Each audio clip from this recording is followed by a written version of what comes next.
بسم الله الرحمن الرحيم الله ولي الذين آمنوا يخرجهم من الظلمات إلى النور والذين كفروا أولياؤهم الطاغوت يخرجونهم من النور إلى الظلمات أولئك أصحاب النار هم فيها خالدون. میں تلاوت کلام پاک کے لیے دعوت دیتا ہوں محمد ابراہیم بن وسیع الزماں ترکیال. یہ مدرسہ محمدیہ، یہاں پر ایک مدرسہ چلتا ہے، اس کے اندر یہ حفظ کی تعلیم پاتے ہیں. میں ان سے درخواست کرتا ہوں کہ وہ آئیں، تلاوت کلام پاک سے اس اجلاس کا آغاز فرمائیں.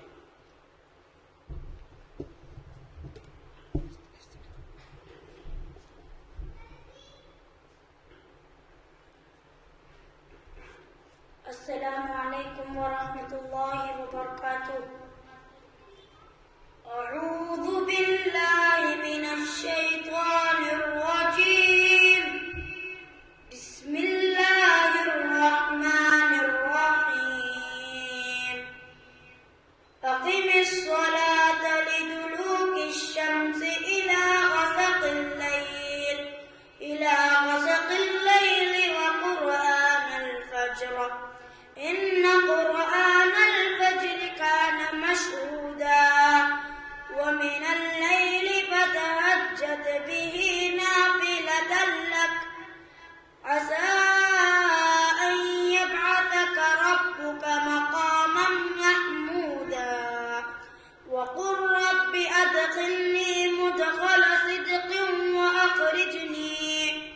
وأخرجني مخرج صدق واجعلني من لدنك سلطانا نصيرا. وقل جاء الحق وزهق الباطل إن الباطل كان زهوقا. وننزل من القرآن ما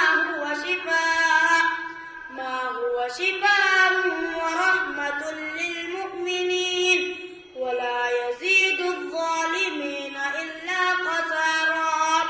وإذا أنعمنا على الإنسان أعرض ونأى بجانبه وإذا مسه الشر كان يئوسا.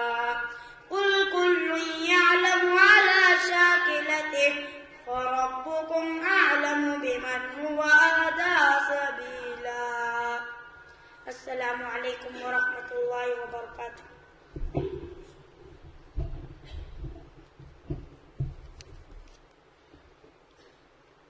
ماشاء اللہ، بارک اللہ فیک. اس کے بعد اس کے مقرر خاص فضیلت الشیخ حافظ کے امین عمری مدنی حفظہ اللہ کو دعوت دینے سے پہلے مختصر آپ کا تعارف پیش کرنا مناسب سمجھتا ہوں.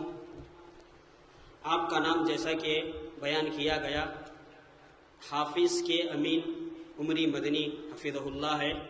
آپ ریدرک کے رہنے والے ہیں اور آپ نے سب سے پہلے شعبہ حفظ کی تعلیم بلاری کے اندر حاصل کی. حفظ کرنے کے بعد آپ جامعہ دارالسلام عمر آباد کا رخ کیا. عمر آباد کے اندر آپ نے عالمیت اور فضیلت کی ڈگری حاصل کی. تقریباً 2009 کے اندر آپ نے عمر آباد سے سند فراغت حاصل کی. اس کے بعد فراغت کے فوری بعد آپ اپنے گاؤں کا مدرسہ، مشہور و معروف مدرسہ جامعہ محمدیہ عربیہ ریدرک، اس مدرسے میں بحیثیت استاد خدمت انجام دیتے رہے. اور اسی درمیان میں شیخ محترم کی ایک فضیلت یا ایک مقام یہ ہے کہ تقریباً اس مدرسے کے اندر 25 اساتذہ درس و تدریس کا کام انجام دیتے ہیں. ان 25 اساتذہ میں شیخ محترم کو بیسٹ ٹیچر کا ایوارڈ سے نوازا گیا.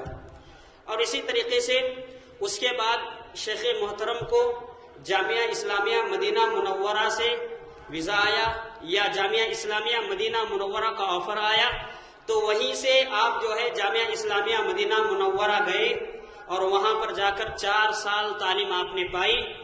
تقریباً 2 مہینے ہوا آپ جو ہے جامعہ اسلامیہ مدینہ منورہ سے آئے ہیں.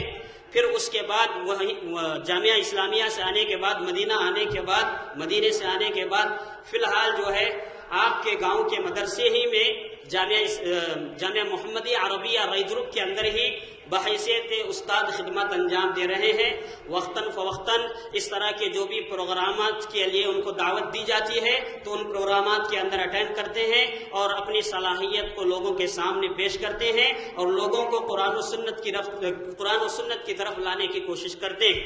یہ جو ہے شیخ محترم کا مختصر سا تعارف ہے.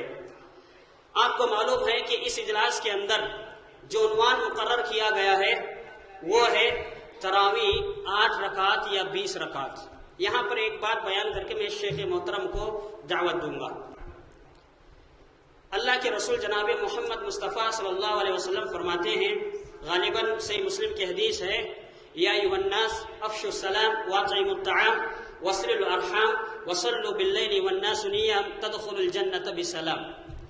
اللہ کے رسول صلی اللہ علیہ وسلم نے بہت ساری چیزوں کا تذکرہ فرمایا. ان میں سے ایک چیز کا ذکر یہ بھی کیا کہ وصلوا باللیل والناس نیام، یعنی قیام اللیل کا اللہ کے رسول صلی اللہ علیہ وسلم نے ذکر کیا.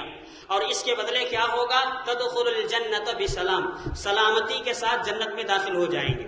اسی طریقے سے اللہ کے رسول صلی اللہ علیہ وسلم نے ایک اور حدیث میں، صحیحین وغیرہ کی حدیث ہے، اللہ کے رسول فرماتے ہیں من قام رمضان ایمانا واحتسابا غفر له ما تقدم من ذنبه. اللہ کے رسول فرماتے ہیں جو تراویح کا اہتمام کرتا ہے اس کے بدلے اللہ تعالیٰ اس کے گناہوں کو معاف کر دیتا ہے.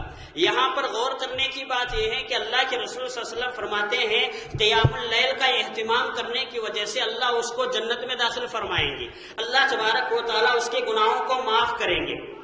کیسے تراویح کا اہتمام، کیسے قیام اللیل کا اہتمام کرنا ہے، یہ جو ہے شیخ محترم آج کے اس خطاب کے اندر آپ کے سامنے واضح کریں گے. مختصر انداز میں میں آپ کے سامنے اس بات کو واضح کروں گا کہ قرآن و سنت کے مطابق قیام اللیل کا اہتمام کریں گے. قیام اللیل کی جتنی فضیلتیں قرآن و حدیث میں بتائی گئی ہیں وہ ساری فضیلتیں قرآن و سنت کے مطابق ادا کریں گے، تبھی جو ہے آئیں گی اور تبھی جو ہے اللہ تبارک و تعالیٰ ان فضائل سے، ان برکات سے جو ہے سرفراز فرمائے گا. میں اس کے بعد شیخ محترم کو دعوت دیتا ہوں کہ وہ آئیں اور اپنا خطاب جو ہے لوگوں کے سامنے پیش کریں. اللہ رب العالمین سے دعا ہے کہ اللہ رب العالمین ہم تمام مسلمانوں کو قرآن و سنت کی باتیں صحیح طور پر غور سے سن کر اس پر عمل کرنے کی توفیق عطا فرمائے. فلیتفضل یا شیخ.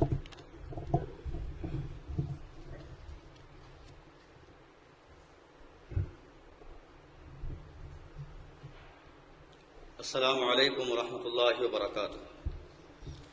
ان الحمد للہ نحمده ونستعینه ونستغفره ونؤمن به ونتوکل علیہ ونعوذ باللہ من شرور انفسنا ومن سیئات اعمالنا من يهده الله فلا مضل له ومن يضلله فلا هادي له. اشهد ان لا اله الا الله وحده لا شريك له. اشهد ان محمدا عبده ورسوله. يا أيها الذين آمنوا اتقوا الله حق تقاته ولا تموتن إلا وأنتم مسلمون. يا أيها الناس اتقوا ربكم الذي خلقكم من نفس واحدة وخلق منها زوجها وبث منهما رجالا كثيرا ونساء واتقوا الله الذي تساءلون به والأرحام إن الله كان عليكم رقيبا.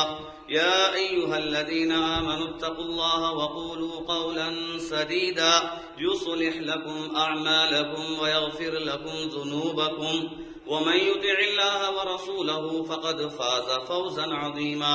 فإن أصدق الحديث كتاب الله وخير الهدي هدي محمد صلى الله عليه وسلم وشر الأمور محدثاتها وكل محدثة بدعة وكل بدعة ضلالة وكل ضلالة في النار. فأعوذ بالله من الشيطان الرجيم. ومن الليل فتهجد به نافلة لك عسى أن يبعثك ربك مقاما محمودا. قابل احترام صدر مجلس علماء کرام، حاضرین مسجد،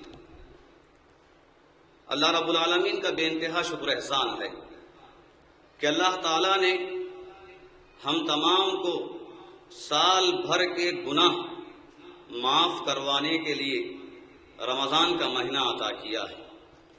اس مہینے میں قیام کر کے نماز پڑھ کر اس کا تقرب حاصل کرنے کا ایک عظیم موقع عنایت فرمایا ہے۔ لاکھوں درود و سلام ہو اللہ کے سارے انبیاء پر، خصوصاً آخری نبی محمد مصطفیٰ صلی اللہ علیہ وسلم پر، جنہوں نے رمضان کے مہینے میں روزہ رکھ کر، نمازیں پڑھ کر، قرآن جبرائیل کو سنا کر، صدقہ خیرات ہوا کی شکل میں، ہوا کے انداز میں زیادہ سے زیادہ کر کے اپنی امت کو اس بات کا درس دیا، بتایا کہ رمضان کا مہینہ اس انداز میں صرف کرنا چاہیے اور اس مہینے میں اس طرح کی عبادتیں کرنی چاہیے۔ محترم حضرات، آج کا جو موضوع ہے یہ موضوع کوئی نیا نہیں ہے بلکہ بہت ہی پرانا موضوع ہے۔ اس پر کئی لوگوں نے خطابات دیے ہیں، کئی لوگوں نے قلم بند کیا ہے، کتابوں کی شکل میں، رسائل کی شکل میں، مضامین کی شکل میں۔ علماء کرام نے بہت ساری باتیں اس موضوع کے تحت لکھ دیا ہے، لیکن آج آپ کے سامنے اس موضوع کو رکھنے کا ایک اصل مقصد یہ ہے کہ ہم جو عبادت کرتے ہیں، اگر ہمیں معلوم ہو جائے کہ اس عبادت کی فلاں فلاں دلیلیں موجود ہیں، اس عبادت کا فلاں فلاں ثبوت موجود ہے، تو یقیناً عبادت کرنے میں انسان کے لیے تیقن پیدا ہوتا ہے، تثبت پیدا ہوتا ہے اور انسان شوق کے ساتھ عبادت کرتا ہے۔ قرآن مجید میں اللہ رب العالمین نے ابراہیم علیہ السلام کا واقعہ بیان کیا۔ ابراہیم علیہ السلام نے اللہ رب العالمین سے کہا، رب ارنی کیف تحیی الموتى، اے میرے پروردگار ذرا مجھے بتا کہ کیسے تو زندوں کو مارتا ہے، زندوں کو موت دینے کی شکل کیسی ہے، اور ایک آدمی مر جائے، کوئی مر جائے تو اسے کیسے زندہ کرتا ہے، تو مجھے بتا دے۔ اس وقت اللہ رب العالمین نے ابراہیم علیہ السلام سے کہا، کیا تم اس بات پر ایمان نہیں رکھتے کہ میں مرنے والوں کو زندہ کرنے پر قادر ہوں؟ تو ابراہیم علیہ السلام نے کہا کہ اے میرے پروردگار کیوں نہیں، یقیناً اس بات پر ایمان ہے، لیکن اور دل کے سکون کے لیے، ایمان میں پختگی کے لیے میں اس بات کا مطالبہ کر رہا ہوں کہ اگر میں یہ دیکھ لوں کہ مرا ہوا کیسے زندہ ہوتا ہے تو جس بات پر میں نے ایمان لایا تو اس ایمان میں پختگی پیدا ہوتی ہے، یقین میں اضافہ ہوتا ہے، تو اس یقین میں اضافے کے طور پر اس بات کا مطالبہ کر رہا۔ اور یقیناً یہ بات طے ہے، آدمی جب نماز پڑھتا ہے، نماز پڑھنے کے درمیان جب وہ آمین زور سے کہتا ہے، رکوع اور رکوع کے بعد رفع الیدین کرتا ہے، اس کا ایک خاص عمل ہے، لیکن اس عمل کے تحت اس کے سامنے جب دلیل آ جاتی ہے، حدیث آ جاتی ہے، آپ صلی اللہ علیہ وسلم کی بات آ جاتی ہے، تو اسے سن کر خوشی محسوس ہوتی۔ جو کام میں کر رہا تھا وہ کوئی غلط کام نہیں تھا، بلکہ احادیث میں اس کا ذکر موجود ہے، آپ صلی اللہ علیہ وسلم نے اس پر عمل کیا اور اپنی امت کو بتایا، تو یقیناً پڑھنے کے بعد، جاننے کے بعد، سننے کے بعد اس میں یقین میں اضافہ ہوتا ہے اور دلی طور پر سرور اور دلی طور پر سکون اور عمل کرنے میں شوق پیدا ہوتا ہے۔ تو اسی کا لحاظ کرتے ہوئے تذکیری طور پر، یاد دہانی کے طور پر اس موضوع کا انتخاب کیا گیا تاکہ معلوم ہو جائے کہ تراویح کی نماز جو ہم پڑھتے ہیں تو 8 رکعت جو پڑھتے ہیں اس کی دلائل کیا ہیں، یا 20 رکعت ہم نہیں پڑھتے ہیں تو کیوں نہیں پڑھتے ہیں۔ محترم حضرات، تمہیدی طور پر کچھ باتیں آپ کے سامنے یہ رکھنا چاہتا ہوں۔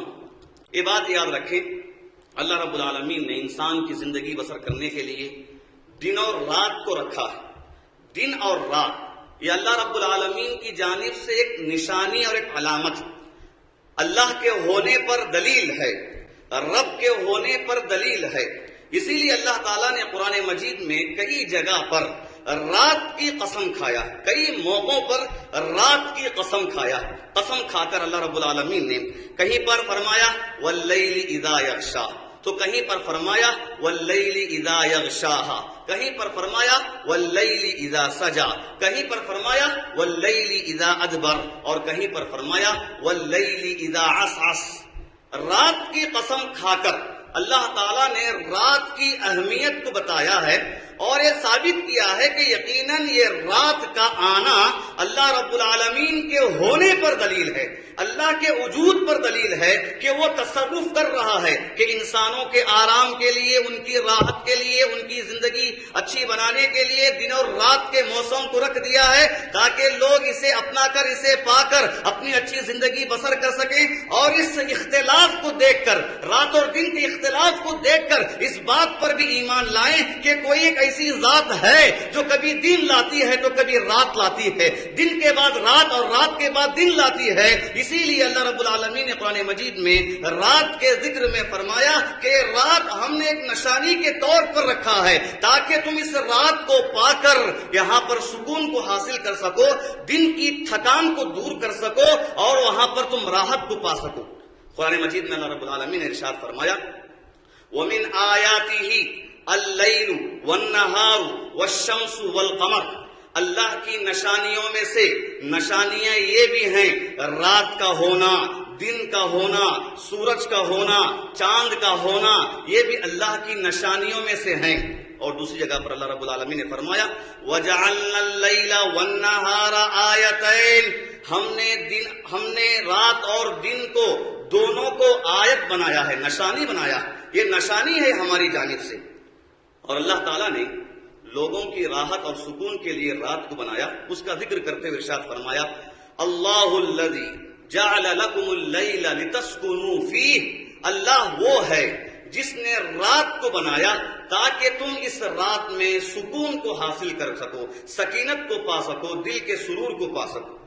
اور دوسری آیت میں اللہ رب العالمین نے فرمایا وَجَعَلْنَا اللَّيْلَ لِبَاسًا، اور ہم نے رات کو لباس بنایا تاکہ تم اس رات میں اپنے سر کو چھپا سکو اور نیند کر سکو۔ محترم حضرات، یہی وجہ ہے کہ سلف صالحین رات آنے سے بہت خوش ہوتے تھے۔ سفیان ثوری علیہ رحمہ کے بارے میں آتا ہے، انہوں نے کہا اذا جاء اللیل فرحت، جب رات آتی ہے تو مجھے بہت خوشی ہوتی۔ اسی طرح فضیل ابن عیاض، قاضی فضیل ابن عیاض فرماتے ہیں اذا غربت الشمس فرحت، جب سورج غروب ہو جاتا ہے تو مجھے خوشی ہوتی ہے۔ کیوں؟ لخلوت ربی، اس لیے کہ رات میں رب سے بات کرنے کا موقع ملتا ہے، رب سے تقرب حاصل کرنے کا موقع ملتا ہے، رب سے مناجات کرنے کا موقع ملتا ہے، کچھ مانگنے کا موقع ملتا ہے، اسی لیے جب رات آتی ہے تو مجھے بہت خوشی ہوتی ہے۔ اسی طرح ابو سلیمان الدارانی رحمہ اللہ، سلف میں سے ایک بہت بڑے سلف ہیں، وہ کہتے ہیں لولا اللیل ما احببت البقاء فی الدنیا، اگر رات نہ ہوتی تو دنیا میں زندہ رہنا میں پسند نہیں کرتا، اگر رات نہ ہوتی تو دنیا میں زندہ رہنا میں پسند نہیں کرتا۔ آخر سلف صالحین رات سے کیوں محبت کرتے تھے؟ آخر وہ کون سی وجہ ہے کہ جس کے بارے میں، جس کی وجہ سے سلف صالحین رات آنے پر خوش ہوتے تھے؟ اس کی وجہ یہ ہے اللہ کے رسول صلی اللہ علیہ وسلم نے ایک حدیث میں ارشاد فرمایا ينزل ربنا تبارك وتعالى كل ليلة إلى السماء الدنيا حتى يبقى ثلث الليل الأخير، کہ اللہ تبارک و تعالی ہمارا پروردگار ہر رات میں آسمانی دنیا پر اتر کر آتا ہے، جب رات کا آخری حصہ باقی رہتا، رات کا آخری حصہ جب باقی رہتا ہے تو ہمارا رب آسمانی دنیا پر اتر کر آتا ہے اور آ کر کہتا ہے من یدعونی فاستجیب لہ، کہ کون مجھ سے دعا کرے گا، مانگے گا، میں اس کی دعا کو پوری کروں، قبول کروں۔ من یسألنی فاعطیہ، کون مجھ سے سوال کرے گا کہ میں اسے عطا کروں۔ من یستغفرنی فاغفر لہ، کہ کون مجھ سے مغفرت طلب کرے گا کہ میں اسے معاف کر دوں، اس کی مغفرت کر دوں۔ یقیناً سلف صالحین اس اہمیت کا لحاظ کرتے ہوئے رات سے بہت محبت کیا کرتے تھے۔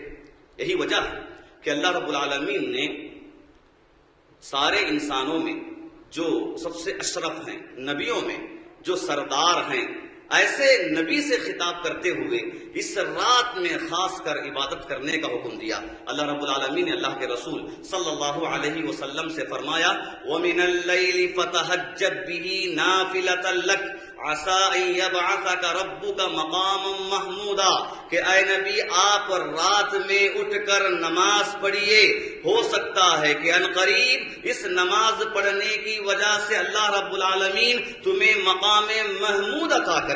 محترم حضرات، مقام محمود وہ عظیم مقام، جنت کا وہ مقام ہے۔ اس مقام کے بارے میں خود اللہ کے رسول صلی اللہ علیہ وسلم نے اپنی امت سے کہا کہ اے میری امت کے لوگوں، تم اللہ تعالیٰ سے میرے بارے میں دعا کرنا، تم اللہ تعالیٰ سے میرے بارے میں دعا کرنا، اور جب دعا کرو تو میرے لیے مقام محمود کا مطالبہ کرنا، میرے لیے مقام محمود کا مطالبہ کرنا۔ آپ صلی اللہ علیہ وسلم نے فرمایا جب مؤذن اذان دے دے تو تمہاری ذمہ داری یہ ہے کہ جیسے مؤذن کلمات استعمال کرے تم بھی ویسے ہی کلمات استعمال کرو۔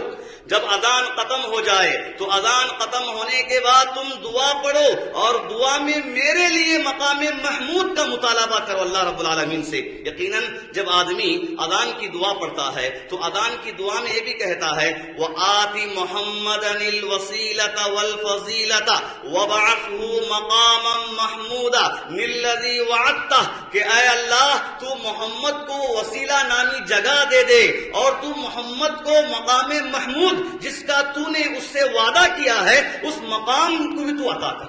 ذرا سوچئے کتنی بڑی بات ہے کہ اللہ کے رسول صلی اللہ علیہ وسلم ہم سے کہہ رہے ہیں کہ ہم ان کے حق میں اللہ تعالیٰ سے مقام محمود کی دعا کریں، اور اس مقام محمود کے تذکرے کے طور پر اللہ تعالیٰ نے کہا کہ تم تہجد کی نماز پڑھو، رات کی نماز پڑھو، کہ یقیناً اللہ تعالیٰ اس کے بدلے میں تمہیں مقام محمود دے دے گا۔ دوسری آیت میں اللہ رب العالمین نے فرمایا مِنَ اللَّيْلِ فَاسْجُدْ لَهُ وَسَبِّحْهُ لَيْلًا طَوِيلًا، کہ اے نبی آپ رات میں کثرت سے سجدے کیجئے اور پوری رات کے اکثر حصے میں اللہ کی پاکی بیان کیجئے، اس کے نام کی تسبیح بیان کیجئے، ذکر و اذکار میں تم اپنی زبان کو تازہ رکھیے۔ یقیناً اللہ کے رسول صلی اللہ علیہ وسلم کو اللہ رب العالمین نے دوسری ہی وحی میں اس بات کا حکم دیا کہ تم رات میں نماز پڑھا کرو۔ فرمایا یا ایھا المزمل قم اللیل الا قلیلا، اے کمبلی والے، اے چادر اوڑھنے والے، اٹھ اور اٹھ کر رات کے تھوڑے حصے میں اللہ کی عبادت کر لے، اللہ کے نام نماز پڑھ لے۔ قرآن مجید میں اللہ رب العالمین نے ان لوگوں کی بڑی تعریف کیا ہے جو رات کے اندھیرے میں، تاریکی میں، سناٹے میں جب لوگ سوئے ہوئے ہوں ایسے وقت میں اٹھ کر اللہ کو یاد کرتے ہیں، رب کی بندگی کرتے ہیں، اس کے نام، اس کی تسبیح پاکی بیان کرتے ہیں، ایسے لوگوں کی بڑی تعریف رب العالمین نے قرآن مجید میں کیا ہے۔ اللہ تعالیٰ نے فرمایا وَالَّذِينَ يَبِيتُونَ لِرَبِّهِمْ سُجَّدًا وَقِيَامًا، اللہ کے نیک برگزیدہ بندے وہ ہیں جو رات سجدے کی حالت میں، قیام کی حالت میں رات گزارتے ہیں۔ یقیناً ایسے لوگ اللہ کے برگزیدہ بندے ہیں۔ دوسری آیت میں اللہ رب العالمین نے فرمایا تتجافى جنوبهم عن المضاجع يدعون ربهم خوفا وطمعا، کہ اللہ کے نیک بندے وہ ہیں جو اپنے نرم بستروں کو چھوڑ دیتے ہیں، نرم بستروں سے اپنے جسموں کو الگ کر لیتے ہیں اور ڈرتے ہوئے، حرص کرتے ہوئے، اللہ کی ذات سے امید رکھتے ہوئے اسے مانگتے ہیں، اس کی عبادت کرتے ہیں۔ یقیناً یہ لوگ قابل تعریف ہیں، اللہ کے مبارک بندے، مقرب بندے ہیں۔ محترم حضرات، اللہ رب العالمین نے قرآن مجید میں یقیناً رات میں عبادت کرنے کی بہت بڑی تعریف کی ہے، اس کی فضیلت بیان کی ہے۔ رات کی عبادت ایک مشروع عمل ہے. رات میں جو عبادت کی جاتی ہے نماز کی شکل میں وہ مشروع عمل ہے جس کا ذکر قرآن مجید میں موجود ہے اور خود احادیث میں موجود ہے. حدیث میں آتا ہے, حدیث کے راوی مغیرہ رضی اللہ تعالی عنہ ہیں, انہوں نے کہا کان رسول اللہ صلی اللہ علیہ وسلم یقوم حتی تورمت قدماہ, کہ آپ صلی اللہ علیہ وسلم رات بھر اللہ کی عبادت کرتے تھے یہاں تک کہ ان کے پیروں میں ورم آ جاتا تھا, سوج آ جاتی تھی.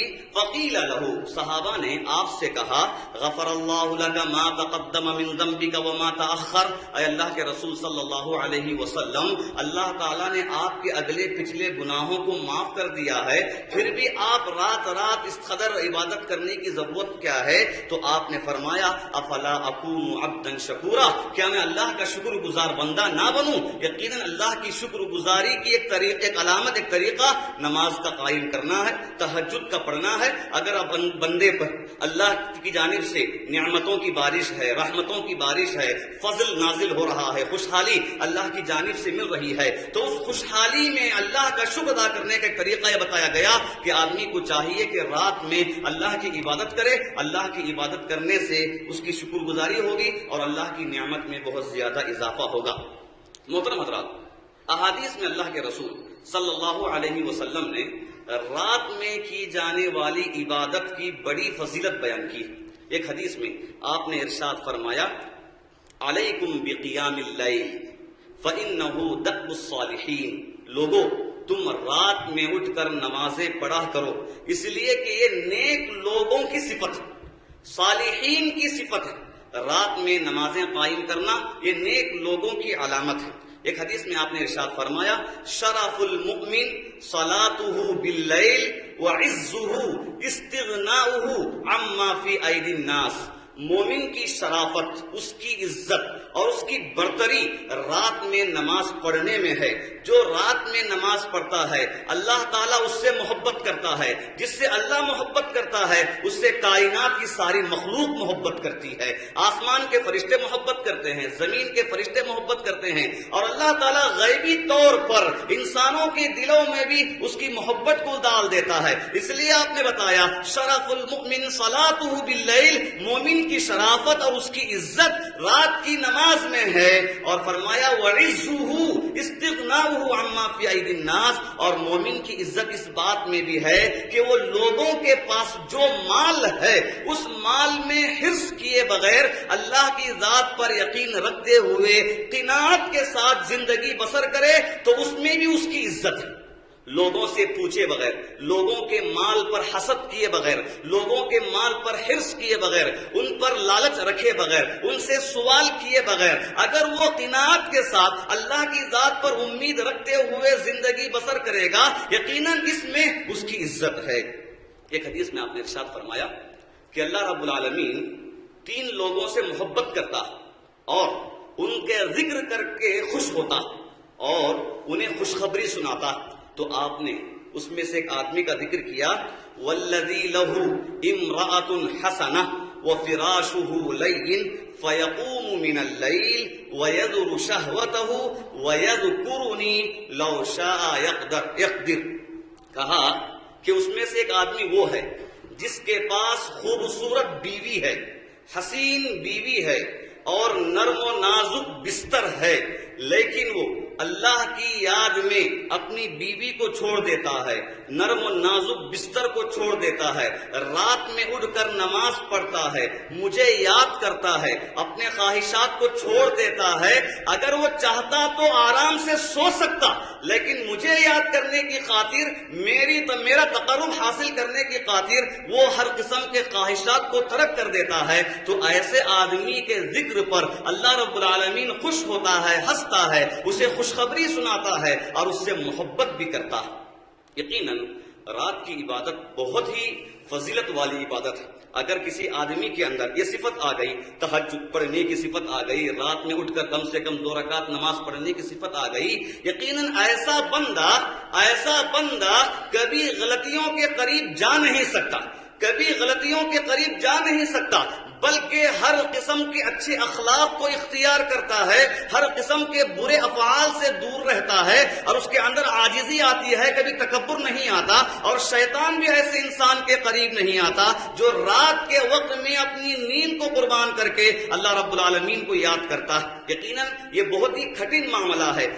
حقیقت میں اللہ تعالیٰ کی محبت کی علامت اس انسان سے ثابت ہوتی ہے جو رات میں اٹھ کر نماز پڑھتا ہے، اس لیے کہ نیند کو قربان کر کے رات میں اٹھنا، جبکہ اس کے سامنے نہ کوئی دنیاوی مفاد ہے نہ روپیے پیسوں کا معاملہ ہے، اگر بات اس کے سامنے کوئی ہے تو صرف اللہ کو خوش کرنے کی بات ہے، اللہ کو راضی کرنے کی بات ہے۔ علامہ اقبال علیہ رحمہ نے ایسے ہی لوگوں کے بارے میں بتایا جو نماز کو نہیں اٹھتے، رات میں نماز نہیں پڑھتے یا صبح کی نماز نہیں پڑھتے، بتایا کہ صبح کی نماز کو اٹھنا، رات میں اٹھ کر نماز کو پڑھنا یقیناً یہ اللہ سے محبت کی علامت ہے، اللہ سے محبت کی علامت ہے۔ علامہ اقبال علیہ رحمہ یہ کہتے ہیں گویا کہ اللہ رب العالمین یہ کہہ رہا ہے، کہتے ہیں کس قدر تم پہ گراں صبح کی بیداری ہے، کس قدر تم پہ گراں صبح کی بیداری ہے، ہم سے کب پیار ہے، ہاں نیند تمہیں پیاری ہے۔ علامہ اقبال علیہ رحمہ کہہ رہے ہیں گویا کہ اللہ تعالیٰ کہہ رہا ہے کہ ہم سے کب پیار ہے، نیند تمہیں پیاری ہے اس لیے تم میٹھی نیند سو رہے ہو۔ اگر ہم سے محبت ہوتی، ہم سے پیار ہوتا تو ہر قسم کے خواہشات کو تم چھوڑ دیتے، ہماری محبت کی خاطر اپنے آرام دہ چیزوں کو چھوڑ کر تم بیدار ہو جاتے اور نمازوں کا اہتمام کر لیتے۔ ہم سے پیار و محبت نہیں ہے، ہماری محبت تمہارے اندر نہیں ہے، وہ اس بات کی علامت ہے کہ تم نماز پڑھے بغیر سو رہے ہو۔ یقیناً تہجد کی نماز پڑھنا یہ اللہ رب العالمین اور اللہ کے رسول صلی اللہ علیہ وسلم سے محبت کی دلیل ہے۔ اللہ کے رسول صلی اللہ علیہ وسلم نے رات میں نماز پڑھنے کی فضیلت میں ایک بات یہ بتائی کہ اے لوگو، رات میں ایک ایسی گھڑی ہے، ایک ایسا وقت ہے جس وقت اگر بندہ نماز پڑھتا ہوا یا ذکر کرتا ہوا، جاگ کر اللہ کو یاد کرتا ہوا رہے تو اس گھڑی میں بندہ جو بھی اللہ تعالیٰ سے مانگے گا اللہ تعالیٰ ضرور قبول کرے گا، اس کی ضرورتیں پوری کرے گا۔ جو بھی اللہ رب العالمین سے دعائیں کرے گا اللہ تعالیٰ اس کی ہر دعا کو قبول کرے گا۔ اس گھڑی کی اگر موافقت ہو گئی، اس وقت کی اگر موافقت ہو گئی، اس وقت میں اٹھ کر اگر بندہ اللہ کو یاد کر لے تو اللہ تعالیٰ اس کی ساری ضرورتیں پوری کرتا ہے۔ محترم حضرات، یہ تو معاملہ عام راتوں میں اٹھ کر نماز پڑھنے کا ہے۔ ذرا سوچئے اگر یہی عبادت رمضان جیسے عظیم مہینے میں کی جائے تو اس کا مرتبہ اور بڑھ جاتا ہے، اس کا مقام اور بڑھ جاتا ہے، اس کی فضیلت اور بڑھ جاتی ہے رمضان کی وجہ سے۔ رمضان کی فضیلت زیادہ ہے تو رمضان میں کی جانے والی عبادت کی فضیلت بھی زیادہ ہے۔ جب عام راتوں میں قیام اللیل کی فضیلت اتنی زیادہ کہ ہم اسے گن نہیں سکتے، اگر وہی عبادت رمضان کے مہینے میں کی جائے تو یقیناً خود بخود اس کا مقام و مرتبہ بہت بلند ہو جاتا ہے۔ ابو ہریرہ رضی اللہ تعالیٰ عنہ بیان کرتے ہیں ان رسول اللہ صلی اللہ علیہ وسلم كان يرغبهم في قيام رمضان، کہ اللہ کے رسول صلی اللہ علیہ وسلم صحابہ اکرام کو ترغیب دلاتے تھے، ابھارتے تھے فضیلت بتا کر، اہمیت بتا کر ترغیب دلاتے تھے رمضان کے مہینے میں قیام کرنے کے لیے، رمضان کے مہینے میں نماز پڑھنے کے لیے آپ صلی اللہ علیہ وسلم ترغیب دلاتے تھے۔ اس ترغیب میں آپ نے یہ کہا من قام رمضان ایمانا واحتسابا غفر له ما تقدم من ذنبه، جو رمضان کے مہینے میں قیام کیا، نماز پڑھا ایمان کے ساتھ، یقین کے ساتھ، تو اس کے گناہ معاف کر دیے جائیں گے۔ جو اس سے پہلے اس نے گناہ کیا ہے وہ گناہ معاف کر دیے جائیں گے۔ بلکہ اس سے بڑی فضیلت ایک اور حدیث میں اللہ کے رسول صلی اللہ علیہ وسلم نے ارشاد فرمایا ان رمضان شہر افترض اللہ صیامہ وانی سننت للمسلمین قیامہ۔ لوگو، رمضان ایک ایسا مہینہ ہے، اس مہینے میں اللہ تعالیٰ نے روزوں کو فرض کیا اور میں نے نماز پڑھنے کو سنت قرار دیا۔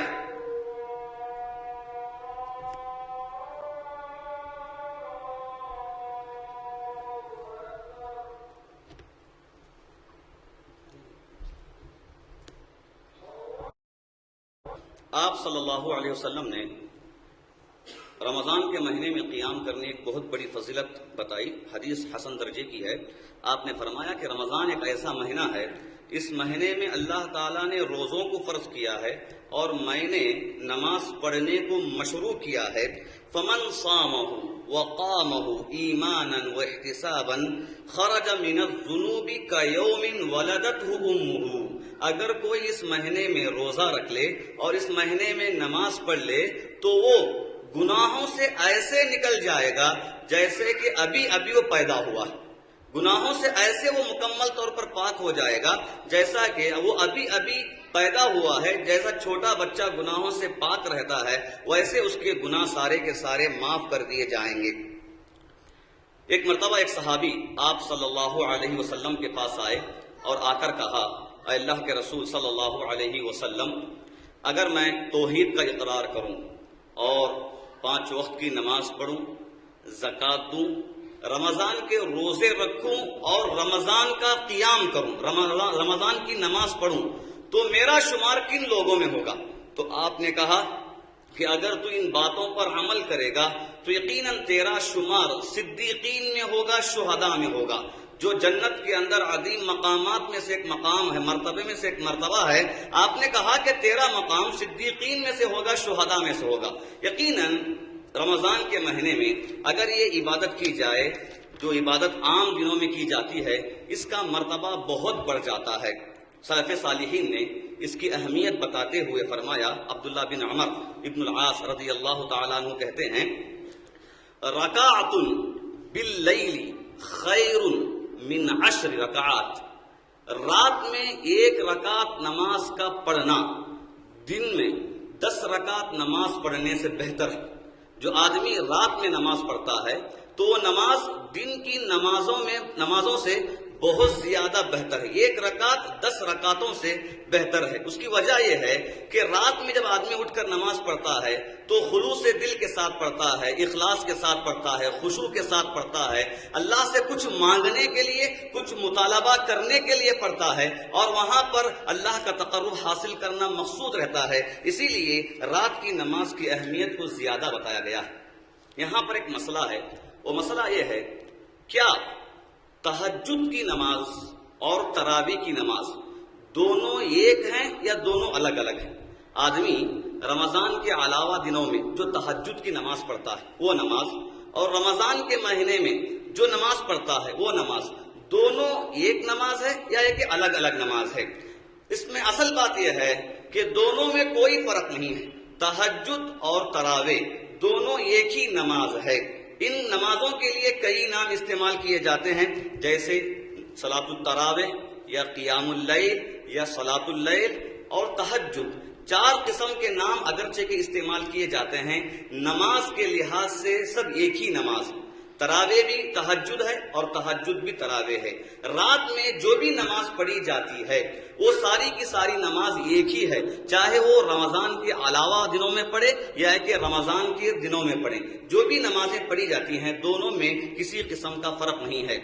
مقتدی حسن ازہری رحمہ اللہ بیان کرتے ہیں کہ بعض لوگ 2 نمازوں میں فرق کرتے ہیں، تہجد کی نماز الگ ہے اور تراویح کی نماز الگ ہے۔ اسی فرق کا خیال کرتے ہوئے رکعت میں فرق کر لیتے ہیں۔ یقیناً سارے کے سارے لوگ اس بات پر یقین رکھتے ہیں کہ تہجد 8 رکعت ہے، اس میں کسی کا انکار نہیں، تہجد کی نماز میں کسی کا انکار نہیں۔ تہجد کے بارے میں سب یقین رکھتے ہیں کہ تہجد 8 رکعت پڑھی جاتی ہے، لیکن اختلاف آتا ہے تو تراویح کی نماز میں آتا ہے، اور لوگ سمجھتے ہیں کہ تراویح کی نماز الگ ہے اور تہجد کی نماز الگ ہے، ورنہ حقیقت ایسی نہیں ہے، دونوں ایک ہی نماز ہے۔ مقتدی حسن ازہری علیہ رحمہ بیان کرتے ہیں، لوگ دونوں نمازوں میں فرق کرتے ہوئے عقلی طور پر 2 قسم کی باتیں پیش کرتے ہیں۔ عقلی طور پر بعض لوگ کہتے ہیں کہ تراویح کی نماز رات کے شروع میں پڑھی جاتی ہے اور تہجد کی نماز رات کے آخر حصے پڑھی جاتی ہے۔ لوگ فرق کرتے ہیں. اگر آخری حصے میں جو نماز پڑھی جاتی ہے وہ تہجد ہے اور جو شروع کے حصے میں پڑھی جاتی ہے وہ تراویح ہے. دونوں میں فرق ہے, دونوں ایک نہیں ہے. اس طرح کی باتیں کرتے ہیں. ورنہ اگر ہم احادیث کا جائزہ لیں تو ہمیں بات معلوم ہوتی ہے کہ دونوں میں کوئی فرق نہیں ہے, بلکہ دونوں ایک ہی نماز ہے, چاہے وہ رات کے پہلے حصے میں پڑھے چاہے وہ رات کے آخری حصے میں پڑھے. عائشہ رضی اللہ تعالی عنہا بیان کرتی ہیں اللہ کے رسول صلی اللہ علیہ وسلم کا معمول ایسا تھا کہ کبھی کبھی آپ صلی اللہ علیہ وسلم عشاء کی نماز پڑھتے ہی عشاء کے بعد سے ہی تہجد پڑھنا, قیام اللیل پڑھنا, رات کی نماز پڑھنا شروع کر دیتے.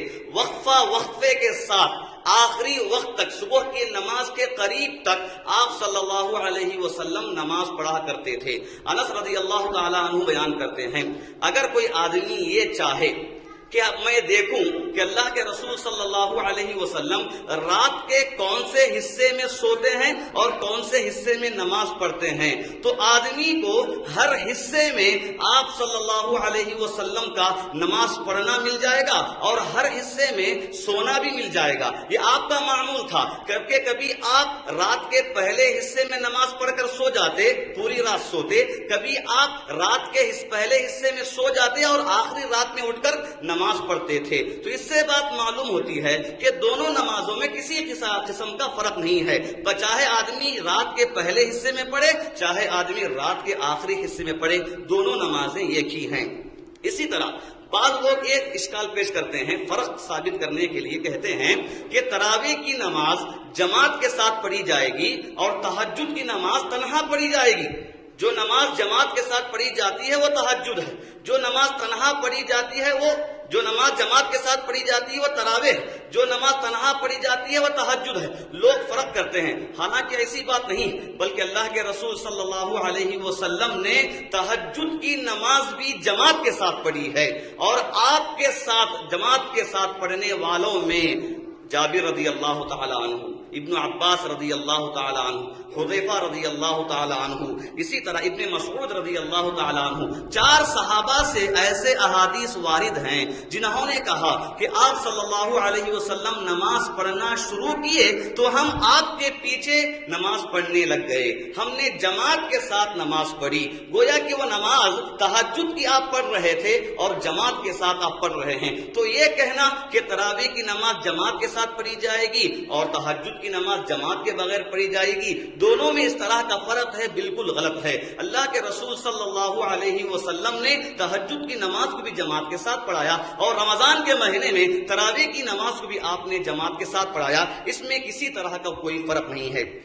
حنفی علماء نے انور شاہ کاشمیری رحمہ اللہ اپنی کتاب فیض الباری کے اندر یہ بیان کرتے ہیں, المختار عندی انہما واحد وَإِذَا قُدِّمَتْ سُمِّيَتْ بِالتَّرَاوِحِ وَإِذَا تَأَخَّرَتْ سُمِّيَتْ بِاسْمِ التَّہَجُّد. انہوں نے کہا کہ میرے نزدیک دونوں میں کوئی فرق نہیں ہے, دونوں ایک ہی نمازیں, تراویح اور تہجد دونوں ایک ہی نمازیں ہیں. بس فرق اتنا ہے, اگر اسے رات کے پہلے حصے میں پڑھا جائے تو تراویح کہیں گے, اگر اسے رات کے آخری حصے میں پڑھا جائے تو تہجد کہیں گے. ورنہ نماز کی کیفیت اور نماز کے حکم میں کسی قسم کا فرق نہیں ہے, نہ تعداد میں فرق ہے, نہ کیفیت میں فرق ہے اور نہ ہی حکم میں فرق ہے. نماز دونوں ایک ہی ہے, بس نام میں فرق ہے. اگر پہلے پڑھیں تو تراویح, اگر بعد میں پڑھیں گے تو تہجد. اسی طرح ایک حنفی عالم مولانا رشید احمد گنگوئی رحمہ اللہ بیان کرتے ہیں, ان کی کتاب لطائف قاسمیہ, یہ کہتے ہیں, فارسی کی عبارت ہے, ہر اہل علم پوشیدہ نیست کے قیام رمضان و قیام اللیل فی الواقع ایک نماز است. ہر جاننے والے کے سامنے یہ بات پوشیدہ نہیں ہے کہ قیام اللیل اور تراویح کی نماز دونوں ایک ہی نماز ہے, دونوں میں کسی قسم کا فرق نہیں ہے. ہمیں اس بات کو ذہن میں بٹھانے کی سخت ضرورت ہے, اس لیے کہ فرق کر کے لوگ رکعتوں میں فرق کر لیتے ہیں, دونوں میں فرق بتا کر رکعتوں میں فرق کر لیتے ہیں. یقیناً یہ بات نہیں ہے, دونوں ایک ہی نمازیں ہیں, بس نام کا فرق ہے. اب آئیے دیکھیں کہ جو ہم تراویح کی نماز پڑھتے ہیں تو اس تراویح کی نماز کا حکم کیا ہے.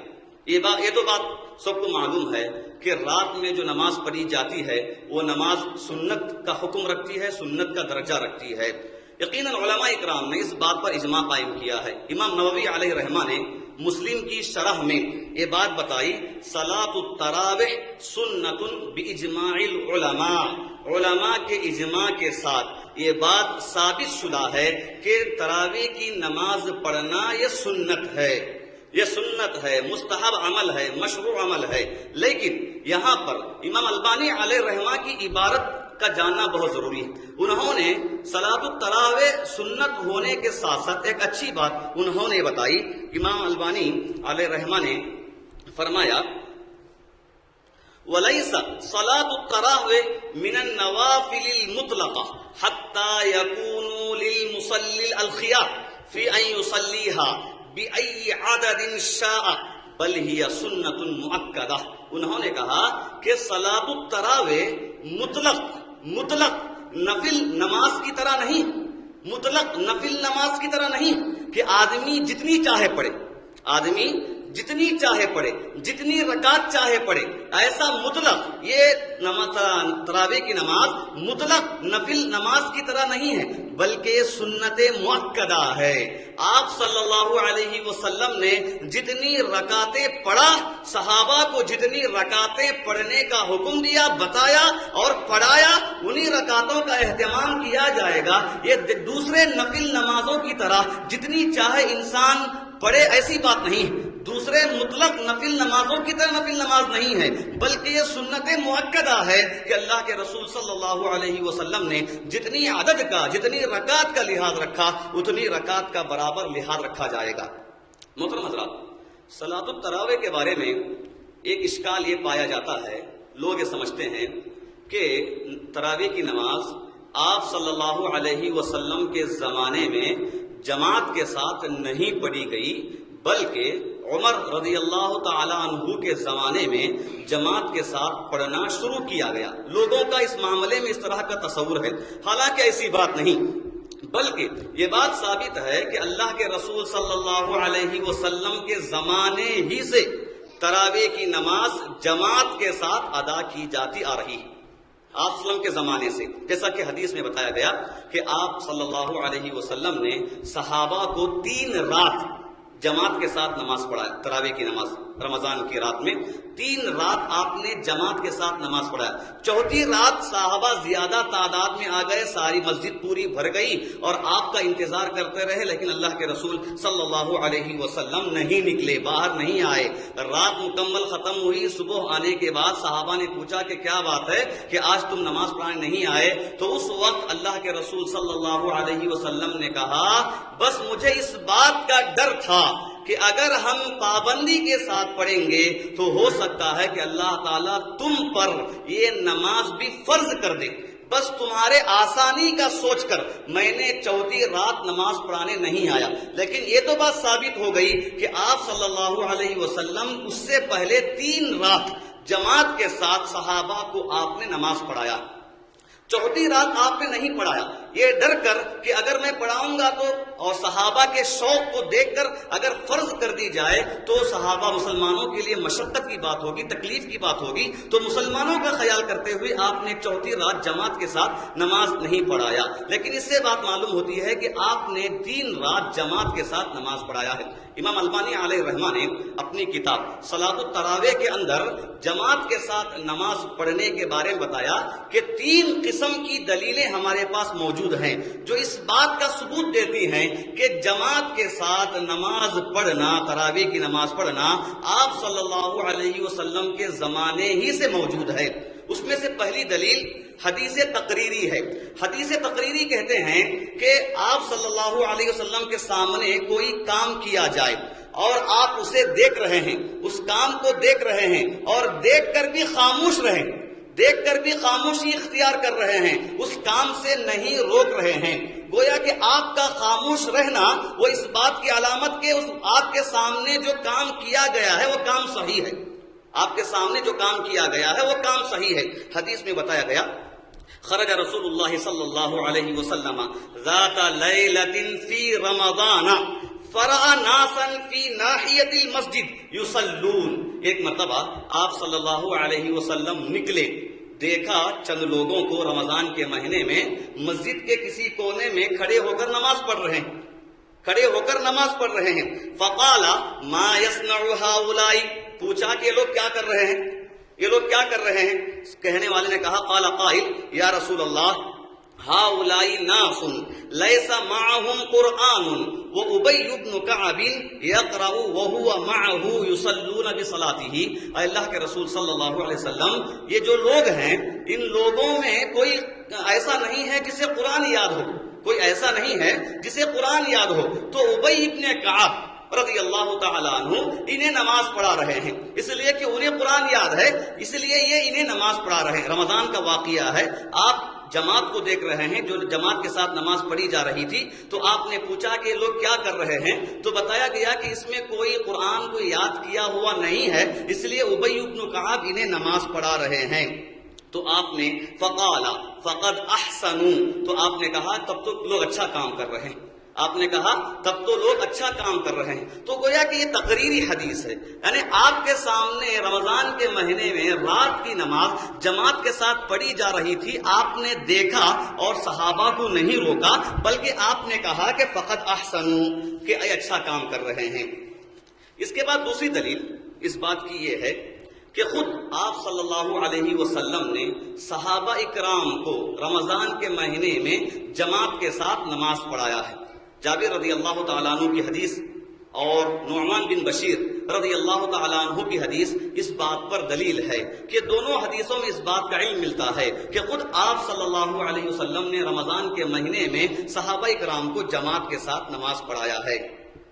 انس رضی اللہ تعالیٰ عنہ بیان کرتے ہیں کان رسول اللہ صلی اللہ علیہ وسلم یصلی فی رمضان فجئت فقمت الى جنبه ثم جاء آخر حتی كنا رہتا، کہ آپ صلی اللہ علیہ وسلم رمضان کے مہینے میں نماز پڑھ رہے تھے، میں آیا اور آ کر آپ کے بازو میں کھڑا ہو گیا، پھر ایک آیا، یہاں تک کہ ایک بڑی جماعت آ گئی اور سارے لوگوں نے آپ کے ساتھ نماز پڑھ لی، آپ نے نماز پڑھائی۔ تو اس بات کی دلیل ہے کہ یقیناً تراویح کی نماز آپ صلی اللہ علیہ وسلم کے زمانے ہی سے جماعت کے ساتھ پڑھنے کا رواج جاری ہے۔ اور تیسری دلیل اس معاملے میں یہ ہے کہ اللہ کے رسول صلی اللہ علیہ وسلم نے رمضان کے مہینے میں تراویح کی نماز امام کے ساتھ پڑھنے کی ترغیب دلائی، پڑھنے پر ابھارا ہے۔ آپ نے کہا انہو من قام مع الامام حتی ینصرف کتب لہ قیام لیلۃ، اگر کوئی آدمی کسی امام کے پیچھے نماز پڑھتا ہوا رہے اور یہاں تک کہ پوری رکعتیں امام کے ساتھ وہ پڑھ لے، تو پوری رکعتیں امام کے ساتھ پڑھنے کی وجہ سے اسے پوری رات نماز پڑھنے کا ثواب دیا جائے گا۔ اگر کوئی امام کے ساتھ نماز پڑھتا ہے یہاں تک کہ امام مکمل نماز پڑھا دے، مکمل نماز تک امام کے ساتھ رہتا ہے، تو ایسے انسان کو مکمل رات نماز پڑھنے کا ثواب لکھا جائے گا۔ تو اس میں ایک بات یہ بھی یاد رکھیں کہ ہمارا ایک معمول رمضان کے بارے میں یہ ہے کہ ہم یا تو 2 رکعت پڑھتے ہیں یا 4 رکعت پڑھ کر نکل جاتے ہیں یا 6 رکعت پڑھ کر نکل جاتے ہیں، بلکہ ایسے لوگوں کو یہ بات سمجھنا چاہیے اگر ہمیں پوری رات نماز پڑھنے کا ثواب لینا ہے تو اس کی شرط یہ ہے کہ پہلی رکعت سے 8ویں رکعت تک برابر امام کے ساتھ رہنا چاہیے۔ جو برابر امام کے ساتھ رہے گا، نماز پڑھے گا، اسی کو پوری رات نماز پڑھنے کا ثواب ملے گا۔ اس کے علاوہ صحابہ کرام سے بھی یہ واقعات وارد ہیں کہ صحابہ کرام نے باقاعدہ مسلمانوں کو تراویح کی نماز جماعت کے ساتھ پڑھایا ہے۔ عبداللہ بن مسعود رضی اللہ تعالیٰ عنہ کے بارے میں آتا ہے کہ وہ 12 مسلمانوں کو تراویح کی نماز جماعت کے ساتھ پڑھایا کرتے تھے، اور اسی قدر عمر رضی اللہ تعالیٰ عنہ کے بارے میں آتا ہے کہ انہوں نے مسلمانوں کو جماعت کے ساتھ نماز پڑھنے کی ترغیب دلائی، تعلیم دلائی، دوسرے صحابہ کو اس پر ابھارا ہے۔ اب یہاں پر ہمارا مسئلہ شروع ہوتا ہے، وہ مسئلہ یہ ہے کہ آخر تراویح کی نماز کتنی رکعت پڑھنی چاہیے، تراویح کی نماز کتنی رکعت پڑھنی چاہیے۔ یہ بات یاد رکھیں، تراویح کی نماز اور اس کی رکعات سے متعلق بہت زیادہ اختلاف ہے، رکعات میں تعداد میں بہت زیادہ اختلاف ہے۔ فتح الباری، عمدۃ القاری نیل الاوتار اور تحفۃ الاحوزی، جو فقہ کے احادیث کے مشہور کتابیں ہیں، ان کتابوں میں تعداد کے اختلاف کو بیان کیا گیا ہے۔ مختلف قسم کے اقوال رکعت کے تعداد میں پائے جاتے ہیں، وہ کچھ چند یہ ہیں۔ بعض لوگ 11 کے قائل ہیں تو بعض 13 کے، بعض 16 کے، بعض 20 کے، بعض 24 رکعت کے، بعض 28 رکعت کے، بعض 30 پر 4 34 رکعت کے، بعض 36 30 پر 6 رکعت کے، بعض 38 30 پر 8 رکعت کے، بعض 39 30 پر 9 رکعت کے، بعض 40 رکعت کے، بعض 41 40 پر 1 رکعت کے، بعض 46 40 پر 6 رکعت کے، بعض 40 پر 7 رکعت کے، اور بعض لوگ 40 پر 9 رکعت کے بھی قائل ہیں۔ تراویح کی نماز میں اس قدر اختلاف پایا جاتا ہے۔ رکعات کی تعداد میں یقیناً بہت زیادہ اختلاف ہے، لیکن ہمارے یہاں پر جو اصل اختلاف ہے وہ اختلاف بس 8 اور 20 کے درمیان ہے۔ دوسری رکعتوں سے ہمارا کوئی واسطہ نہیں، اس بارے میں ہمیں نہ بولنے کی ضرورت ہے نہ سننے کی ضرورت، اس لیے کہ ہمارے یہاں پر جو اصل مسئلہ اختلاف کا آتا ہے وہ ہے 8 رکعت اور 20 رکعت کا مسئلہ ہے۔ اسلام کی بات جو بھی ہمیں ماننی ہے تو وہاں پر ہمیں دیکھنا چاہیے کہ اللہ رب العالمین نے اس کے بارے میں کوئی بات بتایا ہے کہ نہیں بتایا، اور اللہ کے رسول صلی اللہ علیہ وسلم نے اس کے بارے میں کوئی بات بتایا کہ نہیں بتایا۔ اللہ تعالیٰ کی جہاں تک بات ہے، قرآن کی جہاں تک بات ہے، قرآن کی ہر آیت یہ قطعی بات ہے، اس میں کسی قسم کا اختلاف نہیں ہے، جیسے رہے گا ویسے ہی اسے اپنا لیں گے۔ رہا مسئلہ احادیث کا، آپ صلی اللہ علیہ وسلم کی احادیث کا، اگر حدیث کی بات کریں، اگر حدیث دلیل کے طور پر لینا چاہیے تو وہاں پر باقاعدہ یہ دیکھا جائے گا کہ اس حدیث کو بیان کرنے والا کون ہے، اس حدیث کے بیان کرنے والے لوگوں میں کوئی جھوٹا تو نہیں ہے، کوئی کم حافظے والا تو نہیں ہے، کوئی اخلاقی طور پر خرابی والا تو نہیں ہے، کسی کے اندر کسی قسم کی کمزوری، عقیدے کے بگاڑ کی کوئی بات نہیں ہے۔ ان ساری باتوں کا لحاظ رکھنا ضروری ہے۔ یقیناً علماء اکرام نے ان ساری باتوں کا لحاظ کرتے ہوئے احادیث میں یہ بات بتائی کہ فلاں حدیث صحیح ہے اور فلاں حدیث ضعیف ہے۔ صحیح کا معنی یہ ہے کہ اس حدیث کے بیان کرنے والے جتنے بھی لوگ ہیں وہ سارے کے سارے عقیدے میں اچھے ہیں، اسلام میں اچھے ہیں، اخلاق میں اچھے ہیں اور معاملات میں اچھے ہیں، اس کے ساتھ ساتھ حافظے میں اچھے ہیں، حافظے میں حدیثوں کے یاد کرنے میں اچھے ہیں۔ اور حدیث اگر ہم ضعیف کہیں گے تو ضعیف کا معنی یہ ہوگا کہ حدیث بیان کرنے میں جتنے بھی لوگ رہیں گے اس میں کوئی نہ کوئی ایسا رہے گا، یا تو اس کا حافظہ کمزور رہے گا، یا نہیں تو بڑھاپے کی وجہ سے خلط ملط ہونے کی بات ہوگی، یا نہیں تو عقیدے میں بگاڑ کی بات ہوگی، یا نہیں تو معاملات میں اخلاق میں وہ صحیح نہیں رہے گا۔ اس کا خیال کرتے ہوئے علماء اکرام نے حدیث کو ضعیف کا درجہ دیا ہے۔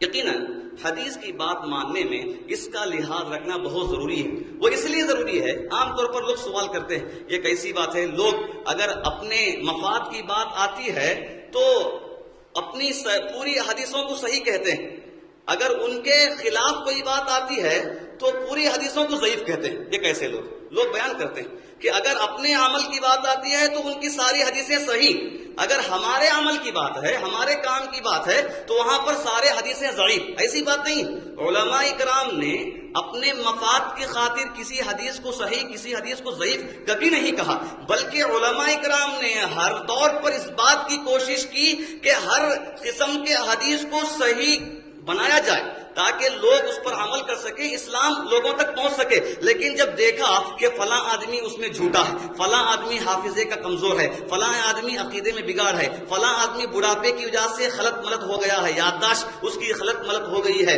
یا فلاں آدمی فلاں سے حدیث سنا ہی نہیں یا کسی صحابی کا زمانہ پایا ہی نہیں لیکن پھر بھی صحابی سے یا اللہ کے رسول صلی اللہ علیہ وسلم سے حدیث بیان کرتا ہے، تو ایسے انسان کی حدیث کیسے لی جائے گی؟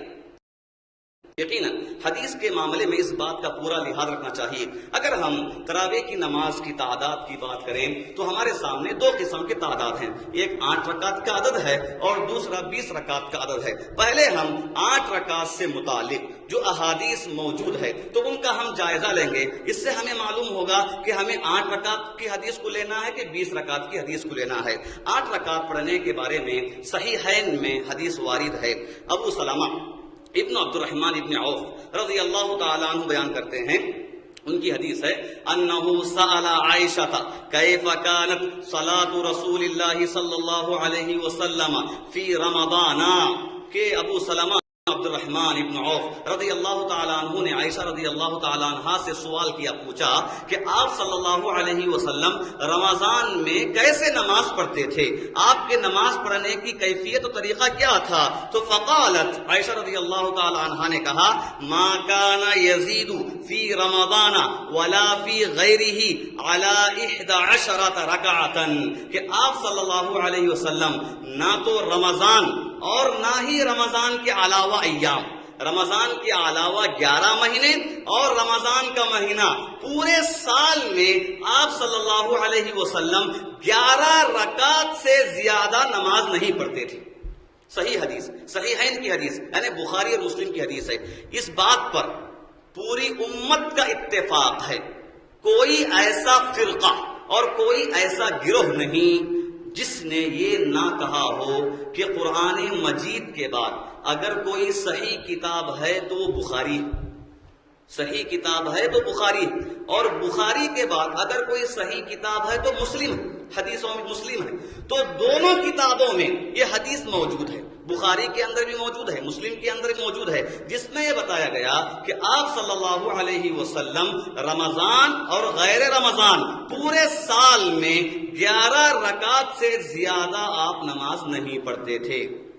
اس سے آگے دیکھیے، جابر رضی اللہ تعالیٰ عنہ کی حدیث، ابن حبان اور خزیمہ ابن خزیمہ علیہ رحمہ نے اس حدیث کو روایت کیا ہے. حدیث صحیح ہے. صلی بنا رسول اللہ صلی اللہ علیہ وسلم فی رمضان 8 رکعات و اوتر، کہ آپ صلی اللہ علیہ وسلم نے ہمیں نماز پڑھایا رمضان میں 8 رکعت اور اس کے بعد وتر پڑھایا.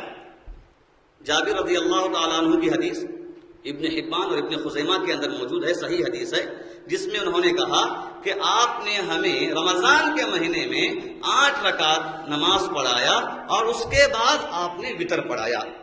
اس کے علاوہ ابی بن کعب رضی اللہ تعالیٰ عنہ کی حدیث ہے، وہ کہتے ہیں فصلیت بہن 8 رکعات واوترت. ایک مرتبہ آپ صلی اللہ علیہ وسلم آئے، دیکھا، اس وقت ابی بن کعب آپ کے پاس آیا اور آ کر کہا، اللہ کے رسول صلی اللہ علیہ وسلم، ایک مسئلہ میرے پاس آ گیا. وہ مسئلہ یہ ہے کہ میرے خاندان قبیلے کی چند عورتیں ہیں، انہیں قرآن پڑھنا نہیں آتا اور وہ کہہ رہی ہیں کہ میں انہیں نماز پڑھاؤں. تو اس وقت انہوں نے کہا فصلیت بہن، اے اللہ کے رسول صلی اللہ علیہ وسلم، میں نے ان عورتوں کو نماز پڑھایا 8 رکعات، 8 رکعت، میں نے انہیں 8 رکعت نماز پڑھایا. وَأَوْتَرْتُ، اس کے بعد میں نے انہیں وتر کی نماز پڑھائی. تو اس کے بعد فَكَانَتْ سُنَّةٌ، تو آپ نے کہا کہ آپ کے سامنے بات رکھی گئی تو آپ نے ابی بن کعب کا انکار نہیں کیا. یہ نہیں بتایا کہ تم نے 8 کیوں پڑھایا بلکہ تمہیں 20 پڑھنا چاہیے تھا، انکار نہیں کیا، خاموشی اختیار کر لیے. تو ابی بن کعب کہتے ہیں فَكَانَتْ سُنَّةُ الرِّضَا، یہ آپ صلی اللہ علیہ وسلم کی رضامندی کی سنت ہے، سنت تقریری ہے، یعنی آپ کے سامنے یہ بات بتائی گئی اور آپ نے انکار نہیں کیا، خاموشی اختیار کر لیا. وَلَمْ يَقُلْ شَيْئًا، آپ نے کچھ نہیں کہا. تو اس سے اس بات کی دلیل ملتی ہے کہ آپ کے سامنے 8 رکعت کا ذکر کیا گیا لیکن آپ خاموش رہے، آپ نے رکعت کے کمی کے بارے میں، زیادتی کے بارے میں کچھ نہیں کہا. تو گویا کہ صحابہ کرام کو بھی آپ نے 8 رکعت نماز پڑھنے کا ہی سبق دیا ہے. اس کے علاوہ جو لوگ یہ کہتے ہیں کہ عمر رضی اللہ تعالی عنہ نے 20 رکعت پڑھانے کے لیے ابی بن کعب، تمیم الداری رضی اللہ عنہما کو حکم دیا تھا، یقیناً ہم ان احادیث کا جائزہ لیں گے. اس کے مقابلے میں جو صحیح حدیث ہے وہ حدیث آپ کے سامنے یہ ہے امر عمر بن الخطاب ابی بن کعب وتمیم الداری ان یقوما للناس 11 رکعة وكان القاری یقرأ بالمئین حتی كنا نعتمد على العصا من طول القیام. صحابہ بیان کرتے ہیں کہ عمر رضی اللہ تعالی عنہ نے ابی بن کعب اور تمیم الداری رضی اللہ تعالی عنہما کو 11 رکعت نماز پڑھانے کا حکم دیا. 8 رکعت تراویح اور 3 رکعت وتر. 11 رکعت نماز پڑھانے کا حکم دیا. صحابہ کہتے ہیں کہ نماز پڑھانے والے قاری امام کبھی کبھی ایک رکعت میں 100 آیتیں پڑھ دیتے تھے. ایک رکعت میں 100 آیتیں پڑھ دیتے. صحابہ کہتے ہیں حتی کننا نعتمد علی العصا کہ لمبا قیام ہونے کی وجہ سے ہم کیا کرتے تھے, لکڑی پر سہارا لیتے تھے, لکڑی پر سہارا لے کر کھڑتے تھے, اس لیے کہ رکعت لمبی ہو رہی ہے. ایک رکعت میں 100 آیتیں پڑھ رہے ہیں. حتی نعتمد العصا من طول القیام کہ ہم لکڑیوں پر سہارا لیتے تھے قیام کے لمبا ہونے کی وجہ سے. اسی طرح ایک دوسری حدیث میں بھی یہ بات ثابت ہے کہ اللہ کے رسول صلی اللہ علیہ وسلم نے 11 رکعت نماز پڑھی اور دوسروں کو پڑھایا. محترم حضرات, آخر رمضان کے مہینے میں یا غیر رمضان کے مہینے میں رات کی نماز 11 رکعت پڑھنے کی وجہ کیا ہے, حکمت کیا ہے؟ ابن حجر اسقلانی علیہ رحمہ فتح الباری کے اندر اس کی حکمتیں بیان کرتے ہیں. اگر ہم دیکھیں دن کی نماز اور رات کی نماز کے جائزے کے حساب سے تو ہمیں بات معلوم ہوتی ہے کہ اللہ رب العالمین نے دن کی رکعت کا لحاظ کرتے ہوئے رات کی نماز کی رکعت کا حکم دیا ہے. دن کی نماز جیسا کہ آدمی پڑھتا ہے ظہر کی 4 رکعت, عصر کی 4 رکعت اور مغرب کی 3 رکعت, 4 4 8 اور مغرب کی 3, جو دن کی رکعتیں 11 رکعتیں. تو اسی کا لحاظ کرتے ہوئے اللہ تعالیٰ نے رات میں بھی 11 رکعتیں پڑھنے کا حکم دیا. 4 4 8 اور مغرب کی طرح 3 رکعت وتر پڑھ لیں گے لوگ بغیر تشہد کے. تو گویا کہ اس کی حکمت یہ بتائی گئی کہ دن کی رکعتوں کا خیال کرتے ہوئے اللہ رب العالمین نے اللہ کے رسول صلی اللہ علیہ وسلم کو رات میں بھی 8 رکعت تراویح اور 3 رکعت وتر پڑھنے کا حکم دیا ہے. اگر ہم دیکھیں یہ تو رہا مسئلہ احادیث کا, لیکن جو علماء 20 رکعت کے قائل ہیں اللہ رب العالمین نے ان کی زبانی حق کو ادا کیا اور اپنے مسلک کا خیال کیے بغیر حق گوئی کا خیال کرتے ہوئے خود بہت سارے حنفی علماء نے اس بات کا اظہار کیا, بتایا کہ یقیناً سنت نماز چاہے تراویح کی ہو تہجد کی ہو وہ 8 رکعت ہے اور وتر 3 رکعت کی نماز ہے. محدثین میں مشہور محدث علامہ عینی حنفی, ان کی کتاب عمدۃ القاری, حدیث کی کتاب ہے عمدۃ القاری, انہوں یہ بیان کرتے ہیں کہ اللہ کے رسول صلی اللہ علیہ وسلم کی نماز کے بارے میں جابر رضی اللہ تعالیٰ عنہ کی جو حدیث ہے جس میں بتایا گیا صلی بنا رسول اللہ صلی اللہ علیہ وسلم 8 رکعات کہ آپ صلی اللہ علیہ وسلم نے ہمیں 8 رکعت نماز پڑھایا, تو میرے نزدیک یہی صحیح ہے. علامہ عینی علیہ رحمہ عمدۃ القاری کے اندر اس بات کی وضاحت کرتے ہیں کہ میرے نزدیک یہی بات صحیح ہے. اس کے علاوہ علامہ زیلعی حنفی علیہ رحمہ ان کی کتاب نصب الرایہ فی شرح الہدایہ, ان کی کتاب ہے نصب الرایہ, اس کتاب کے اندر بیان کرتے ہیں کہ 8 رکعت والی جو حدیث ہے وہ حدیث صحیح ہے اور جو 20 رکعت والی حدیث ہے وہ حدیث صحیح نہیں ہے. ان کا یہ قول ہے. اس کے علاوہ امام ابو حنیفہ علیہ رحمہ کے مشہور شاگرد امام محمد علیہ رحمہ, ان کے 2 مشہور شاگرد ہیں, ایک امام ابو یوسف علیہ رحمہ اور دوسرا امام محمد علیہ رحمہ. انہوں نے عائشہ رضی اللہ تعالیٰ عنہ کی حدیث جو ابھی آپ کے سامنے پڑھی گئی کہ آپ صلی اللہ علیہ وسلم رمضان اور غیر رمضان کبھی پورے سال میں 11 رکعت سے زیادہ نہیں پڑھتے تھے, تو اس حدیث کو بیان کرنے سے پہلے انہوں نے اس حدیث کو بیان کرنے سے پہلے یہ عنوان لکھا, ایک باب باندھا, باب قیام شہر رمضان, باب قیام شہر رمضان, رمضان کے مہینے میں قیام کرنے کا باب. اس عنوان کے تحت انہوں نے عائشہ رضی اللہ تعالی عنہا کی حدیث جس میں 11 رکعت کا ذکر ہے وہ بیان کیا، اور اس کے بعد انہوں نے کہا بہذا نأخذ کلہ، کہ ہم اس ساری حدیث کو لیتے ہیں، ہم اس ساری حدیث کو لیتے ہیں۔ ان کے نزدیک بھی یقیناً 11 رکعت کی بات تھی۔ یہ بات انہوں نے اپنی کتاب معطا امام محمد، معطا ایک امام مالک کی ہے اور معطا ایک امام محمد کی ہے، معطا امام محمد کے اندر انہوں نے واقعہ بیان کیا ہے۔ اسی طرح ایک بہت بڑے حنفی عالم عبد الحی یہ کہتے ہیں کہ امام محمد علیہ الرحمہ نے جو عائشہ رضی اللہ تعالی عنہا کی حدیث پر یہ کہا کہ رمضان کے مہینے میں قیام کرنے کا طریقہ یہ ہے، تو انہوں نے کہا وَيُسَمُّ التَّرَاوِيحِ قِيَامُ شَهْرِ رمضان، کہ تراویح جو تہجد کی نماز پڑھی جاتی ہے اسی کو کہا جاتا ہے، تراویح کوئی الگ نماز نہیں ہے۔ امام محمد علیہ الرحمہ نے قیام رمضان کے اندر جو ذکر کیا ہے وہ تراویح کی نماز ہے، تو اس سے بات معلوم ہوتی ہے کہ تراویح کی نماز 11 رکعت پڑھی جائے گی۔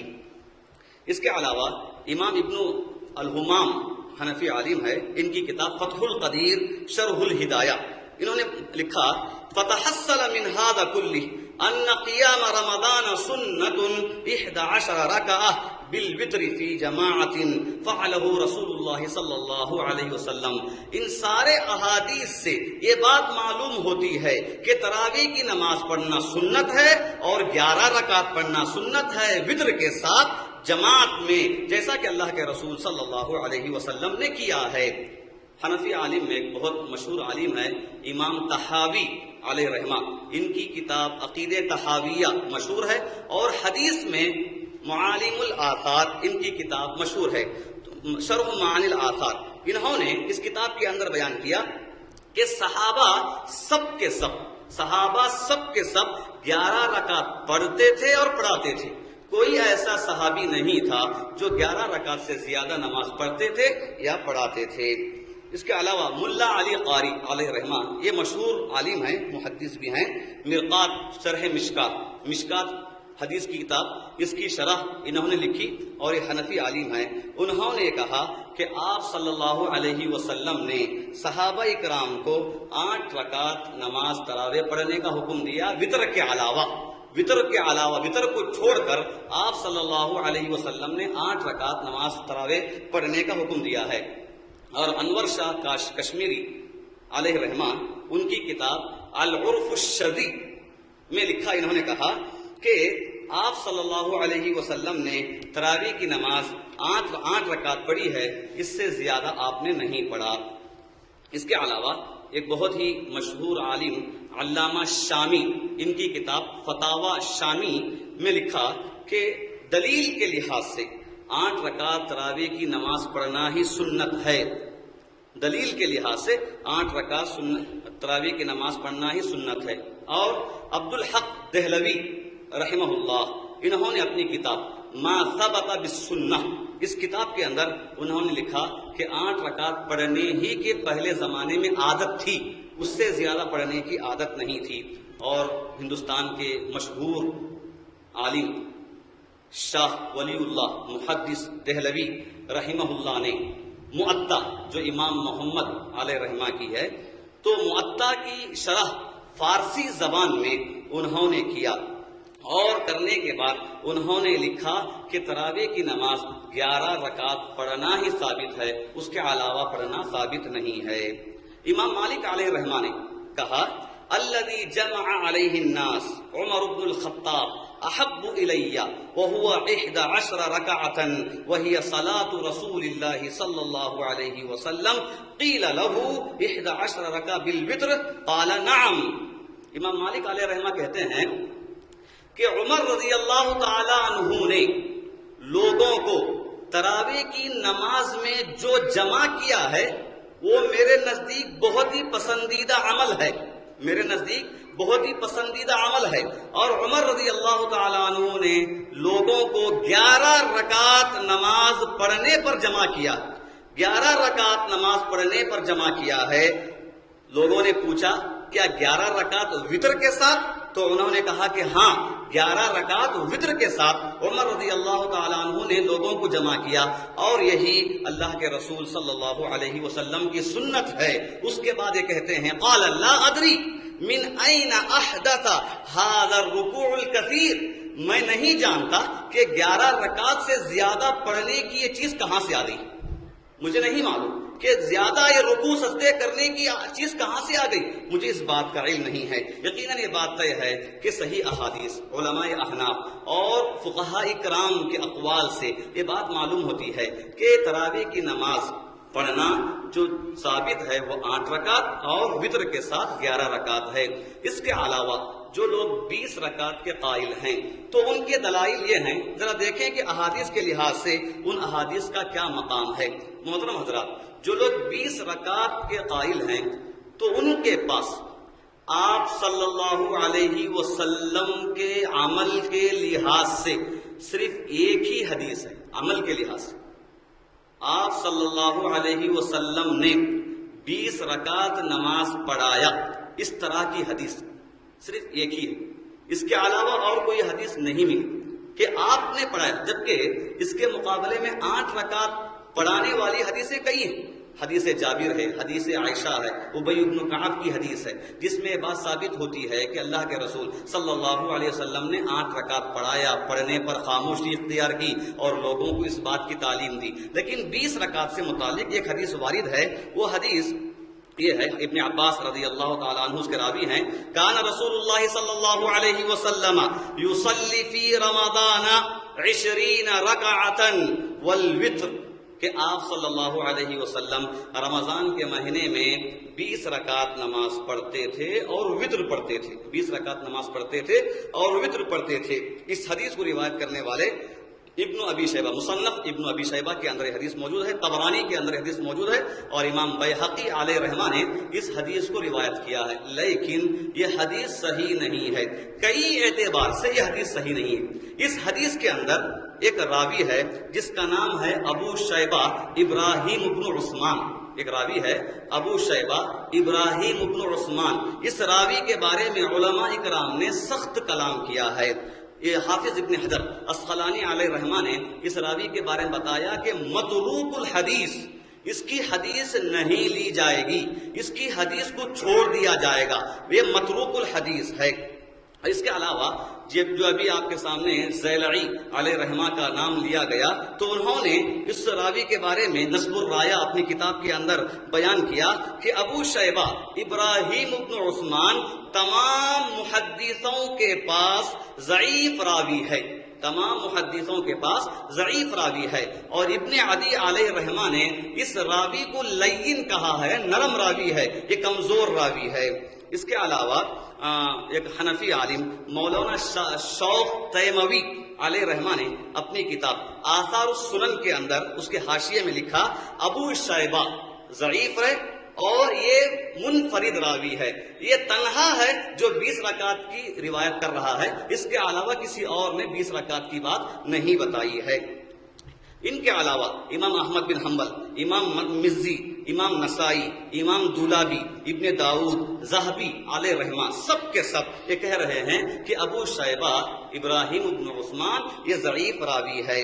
اور اسی طرح ایک حنفی عالم ابن الحمام کہتے ہیں فتح القدیر شرح ہدایہ کے اندر کہ یہ ابو شیبہ ضعیف راوی ہے۔ علامہ عینی نے بھی اسے ضعیف قرار دیا، اور اس کے علاوہ انور شاہ کشمیری رحمہ اللہ نے بھی، عبد الحی لکھنوی رحمہ اللہ اور محمد زکریا کاندھلوی رحمہ اللہ، تمام لوگوں نے ابو شیبہ ابراہیم ابن عثمان اس راوی کو ضعیف قرار دیا ہے۔ اور اس کے علاوہ ملا احمد رومی الحنفی، یہ ان کی کتاب صاحب مجالس الابرار، ان کی کتاب ہے مجالس الابرار، اس اپنی کتاب کے اندر انہوں نے کہا کہ پہلے زمانے میں 20 رکعت تراویح پڑھنے کی بات ثابت ہی نہیں ہے، یہ پتہ نہیں کہاں سے بیان کر رہے ہیں۔ تو انہوں نے تمام علماء کرام نے ابو شیبہ ابراہیم ابن عثمان اس راوی کو پورے طور پر ضعیف قرار دیا۔ جب راوی ضعیف ہوا تو حدیث ضعیف ہوئی، جب حدیث ضعیف ہوئی تو اس حدیث پر عمل نہیں کیا جائے گا، اس حدیث پر پورے طور پر عمل نہیں کیا جائے گا۔ اور مرفوع حدیث ہونے کے لحاظ سے، اللہ کے رسول صلی اللہ علیہ وسلم کی جانب سے ثابت ہونے کے لحاظ سے بس ایک ہی حدیث ہے، اور یہ حدیث پورے طور پر علماء اکرام نے اسے ضعیف قرار دیا ہے۔ اس کے علاوہ جو لوگ 20 رکعت کے قائلین ہیں، ان کا کہنا یہ ہے کہ عمر رضی اللہ تعالی عنہ نے لوگوں کو 20 رکعت پڑھانے کا حکم دیا. ابو ابی بن کعب تمیم الداری رضی اللہ عنہما کو 20 رکعت پڑھنے پر حکم دیا. اور اس کے متعلق کئی قسم کے احادیث ہیں. وہ احادیث یہ ہیں. پہلی حدیث یہ ہے ان عمر امر رجلا یصلی بهم 20 رکعہ. عمر رضی اللہ تعالیٰ عنہ نے ایک آدمی کو 20 رکعت نماز پڑھانے کا حکم دیا. یہ حدیث مصنف ابن ابی شیبہ کے اندر یحییٰ ابن سعید راوی سے مروی ہے. یحییٰ ابن ابی سعید راوی سے مروی ہے. لیکن علماء اکرام نے اس راوی کے بارے میں فرمایا. شوق تیموی حنفی اپنی کتاب آثار السنن کے اندر کہا یحییٰ ابن سعید کی ملاقات عمر رضی اللہ تعالیٰ عنہ سے ہوئی نہیں. یحییٰ ابن سعید کی ملاقات عمر رضی اللہ تعالیٰ عنہ سے ہوئی نہیں. یعنی یحییٰ ابن سعید عمر رضی اللہ تعالیٰ عنہ کے زمانے کے نہیں ہیں. وہ اس زمانے کے نہیں ہیں. جو آدمی اس زمانے کا نہیں ہے تو یہ کیسے بیان کر سکتا ہے کہ عمر رضی اللہ تعالیٰ عنہ نے لوگوں کو 20 رکعت پڑھانے کا حکم دیا؟ یہ کہہ سکتے ہیں کہ ہو سکتا ہے کہ وہ کسی سے سنے ہوں گے. ہو سکتا ہے کہ وہ کسی سے سنے ہوں گے. ہاں بالکل یہ ہو سکتا ہے کہ یحییٰ ابن سعید کسی سے سنے ہوں گے کہ عمر رضی اللہ تعالیٰ عنہ نے لوگوں کو 20 رکعت پڑھانے کا حکم دیا. لیکن یحییٰ ابن سعید نے اس آدمی کا نام بیان نہیں کیا جس نے واقعہ بیان کیا. اس آدمی کا نام بیان نہیں کیا جس نے واقعہ بیان کیا. اور حدیث علم حدیث کے اندر ایک بات ہے. اگر ایک راوی دوسرے راوی کا نام لیے بغیر ڈائریکٹ تیسرے یا چوتھے راوی کا نام لیتا ہے, درمیان میں 2-3 یا ایک آدمی کو چھوڑ دیتا ہے, تو وہ حدیث منقطع کہلاتی ہے. وہ حدیث منقطع کہلاتی ہے. اس میں انقطاع ہے, یعنی سلسلہ کٹ گیا, تسلسل کٹ گیا, انقطاع ہے. اور منقطع حدیث ضعیف حدیث میں شمار ہوتی ہے. ضعیف حدیث کی قسموں میں حدیث منقطع ہے. تو اس کے اندر یحییٰ ابن سعید نے عمر رضی اللہ تعالیٰ عنہ سے واقعہ بیان کیا جبکہ انہیں وہ زمانہ ہی نہیں ملا, درمیان میں اور کوئی لوگ تھے, ان کا نام لیے بغیر بیان کیا, تو یہ حدیث منقطع ہو گئی اور منقطع حدیث ضعیف حدیث میں شمار ہوتی ہے. اسی طرح دوسری حدیث جو عمر رضی اللہ تعالیٰ عنہ کے بارے میں بیان کی جاتی ہے, جس کے راوی یزید بن خصیفہ, یہ سائب بن یزید سے روایت کرتے ہیں کہ عمر رضی اللہ تعالیٰ عنہ نے لوگوں کو 20 رکعت نماز پڑھانے کا حکم دیا. لوگ 100 آیتیں پڑھتے تھے. عثمان رضی اللہ تعالیٰ عنہ کے زمانے تک بھی ایسا ہی تھا. یہ پورے حدیث ہے, حدیث کا ترجمہ یہ ہے. لیکن اس حدیث کے اندر یزید ابن خصیفہ جو راوی وارد ہوا ہے, اس راوی کے بارے میں امام احمد بن حنبل علیہ رحمہ کہتے ہیں کہ یزید ابن خصیفہ یہ منکر راوی ہے. منکر راوی ہے. منکر راوی کہتے ہیں ایسا راوی جو ایک بات بتائے اور اس کے مقابلے میں ایک ثقہ راوی, صحیح راوی دوسری بات بتائے تو دونوں باتوں میں تضاد پایا جاتا ہے. ایک راوی ہے جو ضعیف ہے, ایک بات بتا رہا ہے, دوسرا راوی ہے صحیح ہے, وہ دوسری بات بتا رہا ہے, دونوں باتوں میں فرق ہے, تضاد ہے. تو ایسی صورت میں جو صحیح راوی ہے اس کی بات لی جائے گی اور جو ضعیف راوی ہے اسے منکر کہا جائے گا. یعنی صحیح راویوں کے خلاف میں دوسری بات بتا رہا ہے, صحیح راویوں کے خلاف میں وہ دوسری بات بتا رہا ہے. اس کے مقابلے میں اگر ایک راوی صحیح ہے اور وہ ایک بات بتا رہا ہے اور سامنے والا دوسرا راوی اس سے زیادہ صحیح ہے, حدیث کے الفاظ میں کہتے ہیں ثقہ اور اوثق. ثقہ ثقہ ثقہ 2 مرتبہ. ایک راوی ثقہ ہے, دوسرا راوی اوثق ہے, ثقہ سے زیادہ, اور اس کی ایک بات ہے اس کی ایک بات ہے, دونوں باتوں میں فرق ہے. جو زیادہ ثقہ ہے اس کی بات لی جائے گی, جو دوسرا آدمی اگرچہ کہ وہ ثقہ ہے, صحیح ہے, لیکن اس کی بات نہیں لی جائے گی, اس لیے کہ اس کی بات زیادہ ثقہ راوی کے خلاف میں ہو رہی ہے, زیادہ راوی کے خلاف میں ہو رہی ہے. تو ایسی حدیث کو شاذ کہتے ہیں, ایسی حدیث کو شاذ کہتے ہیں. تو دونوں ناحیے سے چاہے آپ یزید ابن خصیفہ کو ضعیف مانیں تب بھی یہ منکر راوی بنے گا, یا اسے آپ صحیح راوی سمجھیں تب بھی یہ شاذ راوی, شاذ حدیث سمجھا جائے گی. اس لیے اس حدیث پر بھی عمل نہیں کیا جائے گا. اس کے مقابلے میں اس حدیث کے اندر ایک دوسرا راوی ہے سائب ابن یزید. سائب ابن یزید, یہ راوی سائب ابن یزید سے 2 طرح کے حدیثیں مروی ہیں. ایک جگہ پر انہوں نے کہا کہ تراویح کی نماز 8 رکعت، اور ایک جگہ پر انہوں نے کہا کہ تراویح کی نماز 20 رکعت. ایک ہی راوی سائب بن یزید، ایک ہی راوی. ایک جگہ پر انہوں نے 8 رکعت کی بات بتائی اور دوسری جگہ پر انہوں نے 20 رکعت کی بات بتائی. تو ان کے بارے میں علماء اکرام کہتے ہیں کہ سائب بن یزید سے کچھ اضطراب ہو گیا ہے، خلط ملط ہو گیا. آخری زمانے میں، آخری عمر میں ان کے ذہن میں اختلاط ہو گیا تھا، خلط ملط، حافظہ کمزور ہو گیا تھا آخری عمر میں. جس راوی کے اندر اختلاط ہو جائے، اگر وہ حدیث بیان کرتا ہے، اس کی حدیث آتی ہے، تو وہاں پر یہ دیکھا جائے گا کہ یہ حدیث کب اس نے بیان کی، حافظہ کمزور ہونے سے پہلے کی ہے یا حافظہ کمزور ہونے کے بعد کی ہے. اگر حافظہ کمزور ہونے سے پہلے کی حدیث ہے تو حدیث قبول کی جائے گی. اگر حافظہ کمزور ہونے کے بعد کی حدیث ہے، اختلاط کے بعد کی حدیث ہے، تو اس حدیث کو نہیں لیا جائے گا.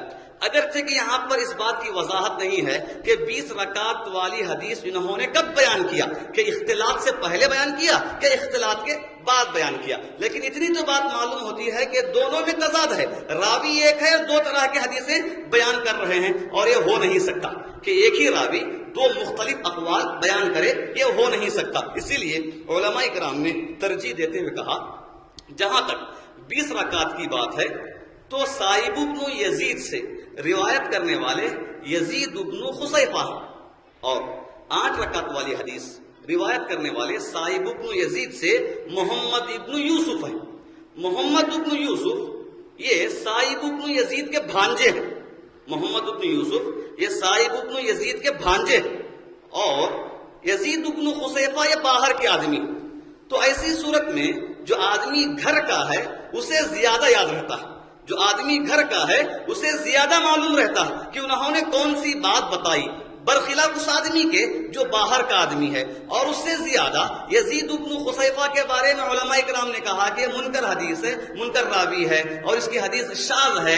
تو گویا کہ محمد بن یوسف ہی کی بات کا اعتبار کیا جائے گا اس لحاظ سے بھی کہ یہ گھر کے آدمی ہیں، اور گھر کا آدمی بات کو اچھی طرح یاد رکھ سکتا ہے، سن سکتا ہے، اسے زیادہ اس بات کا علم ہوتا ہے. تو محمد بن یوسف نے سائب بن یزید سے 8 رکعت کی روایت بیان کی ہے، اور یزید بن خصیفہ نے سائب بن یزید سے 20 رکعت کی حدیث روایت کی ہے. تو دونوں کے مقابلے میں محمد بن یوسف کی حدیث ہی کا لحاظ کیا جائے گا، چونکہ یزید بن خصیفہ باہر کے اور ان پر ضعف کی بات بتائی گئی ہے.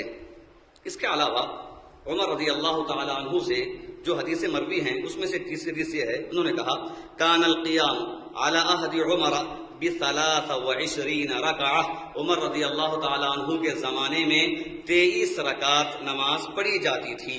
اس حدیث کے اندر ابن ابی ذیاب ایک راوی ہے، یہ راوی ضعیف راوی ہے. چوتھی حدیث کان الناس فی زمن عمر یقومون فی رمضان ب23 رکعہ. یہ حدیث معطا اور بہقی کے اندر ہے کہ لوگ عمر رضی اللہ تعالیٰ عنہ کے زمانے میں 23 رکعت نماز پڑھا کرتے تھے. اس حدیث کے اندر یزید بن ہارون ایک راوی ہے، یہ راوی بھی عمر رضی اللہ تعالی عنہ کے زمانے کے نہیں ہیں. تو معنی یہ ہے کہ ان کے اور عمر کے درمیان کوئی اور راوی ہے جو منقطع ہو گیا ہے. اور نووی علیہ رحمہ، امام بیہقی علیہ رحمہ نے اس حدیث کو مرسل اور ضعیف قرار دیا ہے. پانچویں حدیث یہ ہے کننا نقوم فی رمضان فی زمان عمر بن الخطاب ب20 رکعہ والوتر، کہ ہم عمر رضی اللہ تعالیٰ عنہ کے زمانے میں 20 رکعت اور وتر پڑھا کرتے تھے. تو اس حدیث کے اندر ابو عثمان البصری یہ راوی ہے کہ اس راوی کے حالات کا ذکر موجود نہیں، مجہول راوی کا مطلب یہ ہے ایک آدمی جب بیان کرتا ہے تو مسلمانوں کی خوبی الحمدللہ یہ ہے کہ حدیث بیان کرنے میں جتنے بھی لوگ حدیث بیان کرنے میں شامل ہیں سارے لوگوں کے حالات لکھے گئے ہیں. سارے لوگوں کے حالات کہ وہ کہاں کہاں کا سفر کیے ہیں، ان کے اساتذہ کون ہیں، ان کے شاگرد کون ہیں، وہ کیسی حالت میں رہتے تھے، ان کے اخلاق کیسے تھے، ان کا حلیہ کیسا تھا، وہ کب پیدا ہوئے، وہ کب مرے، وہ کس جگہ پر تھے، بعد میں جا کر کس جگہ پر ٹھہرے. تو جتنے بھی راوی ہیں سارے راویوں کے حالات لکھے گئے ہیں. وہ اسی لیے تاکہ اسے دیکھ کر ہم پہچان سکیں کہ راوی صحیح ہے کہ صحیح نہیں. علماء کرام نے رات دن ایک کر دیا اس معاملے میں ہر بات پر بڑی بڑی کتابیں لوگوں نے لکھا تاکہ بعد میں آنے والوں کے لیے آسانی ہو سکے، پہچان سکے اس حدیث کو اگر ہم ضعیف کہہ رہے ہیں یا اس راوی کو اگر ہم ضعیف کہہ رہے ہیں تو کیوں کہہ رہے ہیں، ان کے حالات کو پڑھ کر خود پہچان لیں کہ ان کے اندر فلاں خرابی تھی، اس کی وجہ سے بھی ضعیف قرار دیا جا رہا ہے۔ تو حدیث کے صحیح ہونے میں راوی کا علم ہونا ضروری ہے کہ وہ راوی کون ہے، کیسا تھا، اس کا اصل نام کیا، اس کی کنیت کیا، اس کا باپ کون، وہ کب پیدا ہوا، کب مرا، کس جگہ پر تھا، یہ ساری چیزیں معلوم ہونا ضروری ہے۔ اگر نہیں معلوم تو راوی مجہول، اور پورے طور پر نہیں معلوم کہ وہ کون ہے، کہاں سے آیا، ایسے ہی کہ کوئی نہ کسی نے نام داخل کر دیا تو یہ راوی مجہول۔ تو اس راوی حدیث کے اندر ابو عثمان البصری ہیں، تو ان کے بارے میں بتایا گیا کہ ان کے حالات کہیں پر لکھے نہیں گئے ہیں۔ امام بیہقی علیہ رحمہ نے کہا کہ یہ حدیث، اس کے اندر ابو عثمان بصری جو راوی ہے یہ راوی صحیح نہیں ہے، اور اس کے علاوہ یہ حدیث صحیح حدیث کے خلاف آ رہی ہے، اس لیے بھی یہ حدیث ضعیف ہے۔ اس کے علاوہ عمر رضی اللہ تعالی عنہ کے ساتھ ساتھ دوسرے صحابہ سے بھی 20 رکعت تراویح کی نماز پڑھنے کا ثبوت ملتا، لیکن کوئی حدیث صحیح نہیں ہے۔ اس میں سب سے پہلی حدیث علی رضی اللہ تعالی عنہ کی ہے۔ ابو الحسنہ ایک راوی ہے، وہ کہتے ہیں ان علی امر رجلا یصلی بہم فی رمضان 20 رکعہ، کہ علی رضی اللہ تعالی عنہ نے ایک آدمی کو حکم دیا کہ وہ لوگوں کو 20 رکعت نماز پڑھائے۔ اس حدیث کو روایت کرنے والے ابن ابی شیبہ مصنف کے اندر بیان کیا ہے۔ امام بیہقی علیہ رحمہ نے حدیث کو بیان کیا، اور بیان کرنے کے بعد کہا وفی ھذا الاسناد ضعف، کہ اس حدیث کے اندر کمزوری ہے، اس حدیث کے اندر ضعف ہے۔ اور کہتے ہیں ابو الحسنہ جو راوی علی رضی اللہ تعالی عنہ سے بیان کر رہے ہیں، تو ان کے بارے میں امام ذہبی علیہ رحمہ نے کہا کہ لا یعرف، ابو الحسنہ کا کوئی علم نہیں ہے، ان کے حالات نہیں معلوم۔ حافظ ابن حجر عسقلانی علیہ رحمہ نے کہا مجہول، یہ راوی مجہول ہے، اس کا کوئی علم نہیں ہے۔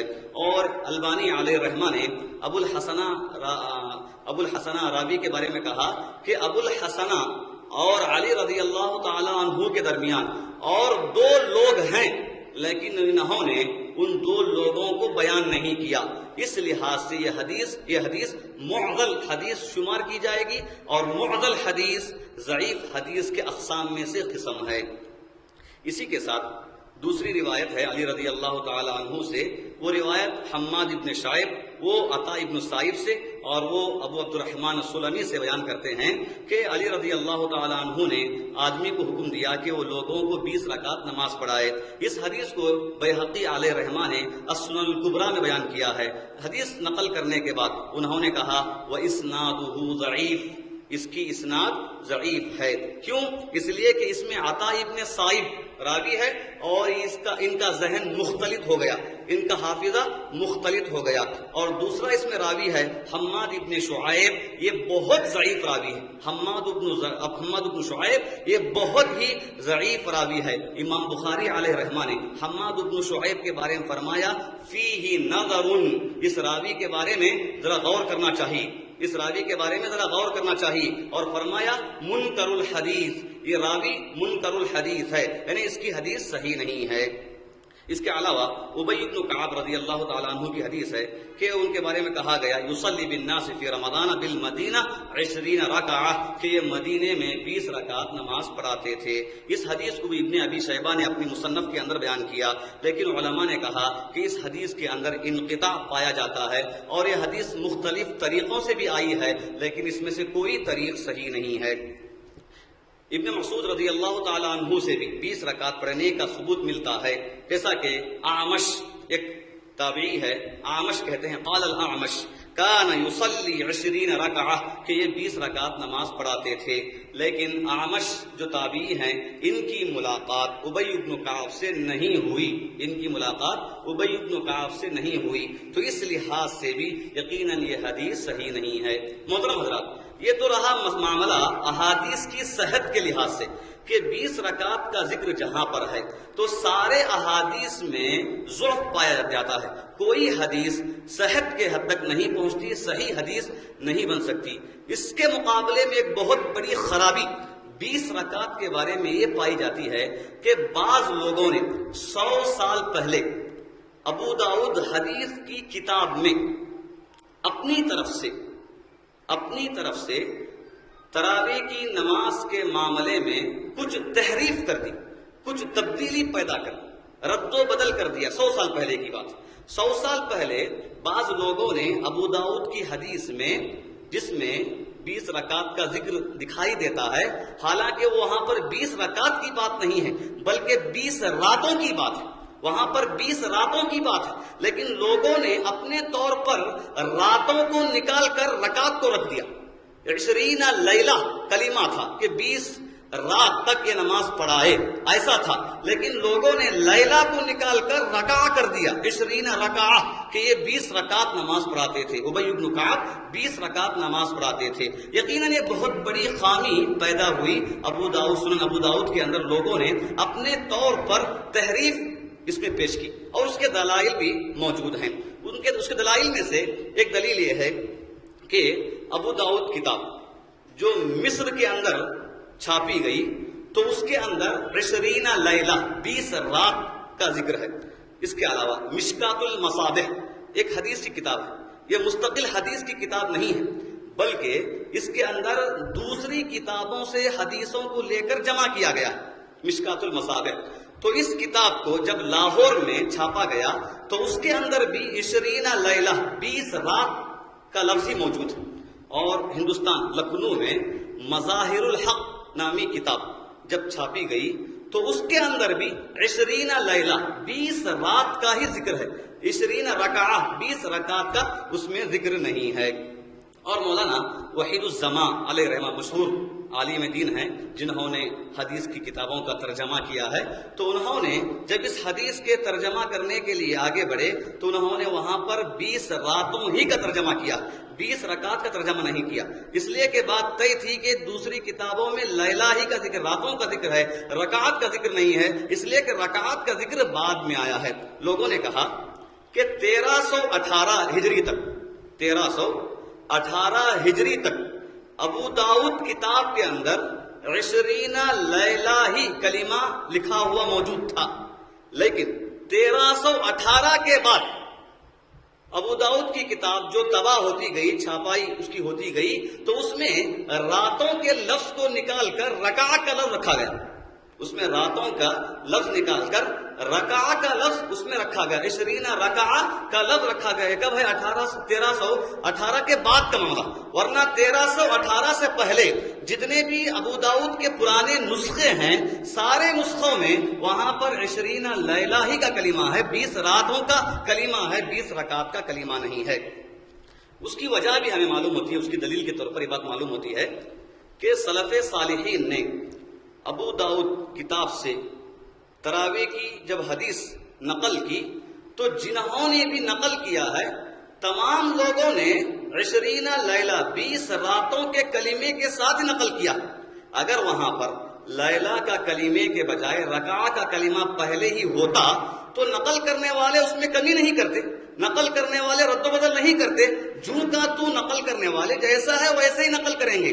تو ہمیں بات معلوم ہوتی ہے کہ نقل کرنے والوں نے 20 لیلہ ہی نقل کیا ہے، رکعہ نقل نہیں کیا، جیسا کہ مشکات المصابیح ابھی آپ کے سامنے بات آئی۔ تو اس کتاب کے اندر ایک باب ہے، باب القنوت، ایک باب ہے، اور اس کے اندر 3 فصلیں ہوتی ہیں، پہلی فصل، دوسری فصل، تیسری فصل۔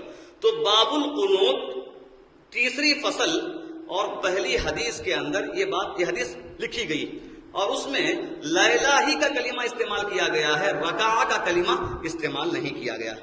اور اسی طرح مشہور حنفی عالم زیلعی، علامہ زیلعی علیہ رحمہ، نصب الرایا جلد 2 اور صفحہ نمبر 160 پر 6 کے اندر یہ حدیث نقل کیا ہے، اور انہوں نے بھی 20 لیلہ ہی استعمال کیا ہے، رکعہ استعمال نہیں کیا ہے۔ اور امام منذری علیہ رحمہ، انہوں نے سنن ابی داؤد حدیث کی کتاب کو مختصر کیا، انہوں نے کتاب لکھی مختصر ابی داؤد، ابو داؤد کی کتاب ہی کو جو ڈبل حدیثیں ہیں، انہیں حذف کر کے مختصر کیا. تو مختصر ابی داؤد کے اندر بھی انہوں نے 20 لیلہ ہی کا کلمہ باقی رکھا، اس میں رکعہ کی بات نہیں آئی. تو اس سے بات معلوم ہوتی ہے کہ سلف صالحین جب وہ حدیث کو پڑھتے تھے، جب اس کے نقل کرتے تھے، تو اس وقت تک بھی وہاں پر 20 لیلہ 20 راتوں کا ذکر ہے، 20 رکعات کا وہاں پر ذکر نہیں ہے، بلکہ بعد میں آنے والوں نے اس میں تبدیلی پیدا کی. امام بیہقی علیہ رحمہ نے اپنی کتاب کے اندر ابی داؤد، جو سنن ابی داؤد ہے، تو ابو داؤد علیہ رحمہ ہی سے روایت نقل کیا ہے، اور روایت کے اندر انہوں نے 20 لیلہ ہی استعمال کیا ہے. اگر ہم حدیث میں غور کریں گے تو ہمیں معلوم ہوتا ہے کہ یہاں پر 20 راتوں کا کلمہ ہی صحیح ہے 20 رکعات کے مقابلے میں. اگر ہم حدیث میں غور کریں گے تو ہمیں 20 راتوں کا کلمہ ہی صحیح معلوم ہوگا 20 رکعات کے مقابلے میں. حدیث وہ یہ ہے فَكَانَ يُصَلِّ بِهِمْ 20 لیلہ کہ ابی بن کعب لوگوں کو 20 رات نماز پڑھاتے رہے. وَلَا يَقْنُتُ بِهِمْ إِلَّا فِي نِصْفِ الْبَاقِي انہیں وتر کی نماز نہیں پڑھاتے مگر آدھی رات میں، جو آدھی رات باقی ہے. اس کے بعد دیکھیے فَإِذَا كَانَتِ الْعُشْرُ الْأَوَاخِرُ جب آخر کے 10 دن آئے، فَكَانَتِ الْعُشْرُ الْأَوَاخِرُ جب آخر کے 10 دن آئے، تخلفا نماز پڑھنا چھوڑ دی، تخلفا فصلى فی بیتہ تنہا نماز پڑھنا شروع کر دی اپنے گھر میں. فَكَانُوا يَقُولُونَ أَبْقَى أُبَيْ لوگ یہ کہنے لگے کہ ابی بن کعب بھاگ گئے، ابی بن کعب بھاگ گئے. اب ذرا غور کیجئے اس حدیث کے اندر یہاں پر جو کلمہ استعمال کیا گیا ہے فَكَانَ يُصَلِّ بِهِمْ 20 لیلہ کہ وہ 20 رات تک نماز پڑھاتے رہے، جب آخر کے 10 دن آئے تب پڑھنا چھوڑ دی. ترجمہ بالکل صاف ہے، واضح. اس کے مقابلے میں اگر ہم یہ کہیں کہ وہ 20 رکعت پڑھاتے تھے، جب آخری 10 دن آئے بھی بھاگ گئے، ترجمہ جمتا نہیں یہاں پر بات سمجھی نہیں. 20 دن پڑھائے، اس کے بعد جب آخری 10 دن باقی تھے تو وہاں پر پڑھنا چھوڑ دی، پڑھا چھوڑ کر گھر چلے گئے، تنہا نماز پڑھنے لگے. اور اس وقت لوگوں نے کہا کہ ابی بھاگ گئے ہیں. اور بعض لوگ یہ ثابت کرتے ہیں کہ ایسی بات نہیں ہے، بلکہ امت کا اس بات پر اجماع ہو گیا ہے کہ تراویح کی نماز 20 رکعت ہی پڑھی جائے گی. اس بات پر امت کا اجماع ہو گیا ہے. لوگ یہ کہتے ہیں، حالانکہ ایسی بات نہیں ہے. اگر امت کا 20 رکعت پڑھنے پر اجماع ہوتا کہ سارے کے سارے لوگ 20 ہی رکعت پڑھتے ہوئے آتے تو جتنے اقوال آپ کے سامنے بیان کیے گئے ہیں اتنے اقوال کبھی نہیں ہوتے کہ کوئی 20 پڑھ رہا ہے، کوئی 21، کوئی 23، کوئی 30، کوئی 49، کوئی 36، کوئی 38. یہ سارے اختلافات اس بات کی دلیل ہے کہ امت کا کبھی 20 رکعت پڑھنے پر اجماع نہیں ہوا. 20 رکعت پڑھنے پر اجماع نہیں ہوا. اس کے مقابلے میں ہمارے لیے امام مالک علیہ رحمہ کی بات بالکل صحیح ہے. امام مالک علیہ رحمہ نے کہا کہ ان کے زمانے کے لحاظ سے کہہ رہے ہیں کہ 100 سال سے زیادہ مدینے میں 38 رکعت تراویح اور 1 رکعت وتر پڑھی جا رہی ہے. امام مالک علیہ رحمہ نے اپنے زمانے کی بات، اب کی بات نہیں، اپنے زمانے کی بات یہ کر رہے ہیں کہ 100 سال سے زیادہ پہلے سے مدینے کے اندر 38 رکعت تراویح اور 1 رکعت وتر پڑھنے کا عمل پایا جا رہا ہے. مگر ان کا قول یہ ہے، مگر خود میں اپنے لیے 11 رکعت پڑھنا اختیار کروں گا. ذرا سوچیے، امام مالک علیہ رحمہ مدینے کے بڑے فقیہ تھے، مدینے میں رہنے والے. جب بھی کوئی فتویٰ دیتے تو آپ صلی اللہ علیہ وسلم کی خبر کی طرف اشارہ کر کے فتویٰ دیتے تھے کہ اس خبر والے کی بات ہے، اس طرح کہتے تھے. تو یہ کہہ رہے ہیں کہ اس زمانے میں اگرچہ کہ عمل تھا لیکن میں سنت پر عمل کرتے ہوئے 11 رکعت نماز پڑھنے کو اختیار کروں گا. یہ اس بات پر دلیل ہے کہ ایک آدمی کے سامنے اگر سنت آ جائے تو اس کا حق یہ بنتا ہے کہ وہ اپنے گھر کے ماحول کو، اپنے گاؤں کے ماحول کو، اپنے دوست و احباب کے ماحول کو، اپنے معاشرے کے ماحول کو نہ دیکھے بلکہ دلیل کو دیکھے، دلیل کو دیکھ کر اس پر عمل کرنا شروع کر دے. امام مالک علیہ رحمہ مدینے کے رہنے والے ہیں، مدینے میں عمل 38 رکعت کا ہے. کہہ رہے ہیں کہ میں اس عمل کا اعتبار نہیں کروں گا بلکہ میں سنت کا اعتبار کرتے ہوئے 11 رکعت میں پڑھوں گا. تو اس سے بات معلوم ہوتی ہے کہ کبھی امت کا 20 رکعت تراویح کی نماز پڑھنے میں اجماع نہیں ہوا ہے. اس کے علاوہ جو لوگ 20 رکعت کے قائلین ہیں وہ کہتے ہیں ٹھیک ہے اگر ایسی بات ہے تو پھر مکہ مدینے کے اندر 20 رکعت تراویح کی نماز کیوں پڑھی جاتی ہے؟ لوگوں کا ہمیشہ سے ہی سوال رہتا ہے. تو اس کے لیے سب سے پہلی بات یہ ہے کہ ہمارے لیے کبھی بھی مکہ اور مدینہ دلیل نہیں بن سکتا. ہمارے لیے دلیل بنے گا تو قرآن، دلیل بنے گا تو اللہ کے رسول صلی اللہ علیہ وسلم کی حدیث. مکہ اور مدینہ کبھی بھی ہمارے لیے دلیل نہیں ہے. اگر وہاں پر کوئی سنت کے خلاف عمل کر رہا ہے تو وہ دلیل نہیں ہے کہ ہم بھی سنت کے خلاف عمل کریں، اس لیے کہ مکے میں ہو رہا، اس لیے کہ مدینے میں ہو رہا ہے. اگر مکہ مدینہ دلیل ہوتا تو سب سے پہلے امام مالک علیہ رحمہ اس پر عمل کرتے، جبکہ وہ خود مدینے کے رہنے والے تھے. جب انہوں نے اس پر عمل نہیں کیا تو ہم کیسے عمل کر سکتے ہیں؟ اور رہا معاملہ وہاں پر مکہ مدینے میں 20 رکعت پڑھنے کا، تو اس کی وجہ یہ ہے، ذرا دیکھیے کہ پورے سعودی عرب کے جائزے کے لحاظ سے یہ بات طے ہے کہ صرف 2 مسجدوں میں 20 رکعت تراویح کی نماز پڑھی جاتی ہے. ان 2 مسجدوں کے علاوہ کسی مسجد میں، ایک مسجد میں بھی نہیں، کسی مسجد میں 8 رکعت سے زیادہ تراویح کی نماز نہیں پڑھی جاتی. صرف 2 مسجدوں میں پڑھی جاتی ہے اور سعودی عرب کے کسی اور مسجد میں 8 رکعت سے زیادہ تراویح کی نماز نہیں پڑھی جاتی. رہا معاملہ ان 2 مسجدوں کا، ایک حکمت کے طور پر وہ چیز رکھی گئی ہے، ورنہ وہ اس لیے نہیں رکھی گئی کہ یہ سنت ہے، بلکہ وہاں کے سارے علماء نے، جو وہاں کے مفتیان ہیں سعودی عرب کے ہو یا کہ خاص علاقے کے، مدینے کے، مکے کے خاص علاقے کے علماء ہیں، تمام علماء نے یہی فتویٰ دیا کہ سنت 11 رکعت ہے. یہی فتویٰ دیا، کوئی اس سے بڑھ کر فتویٰ نہیں دیتا. سنت 11 رکعت ہے.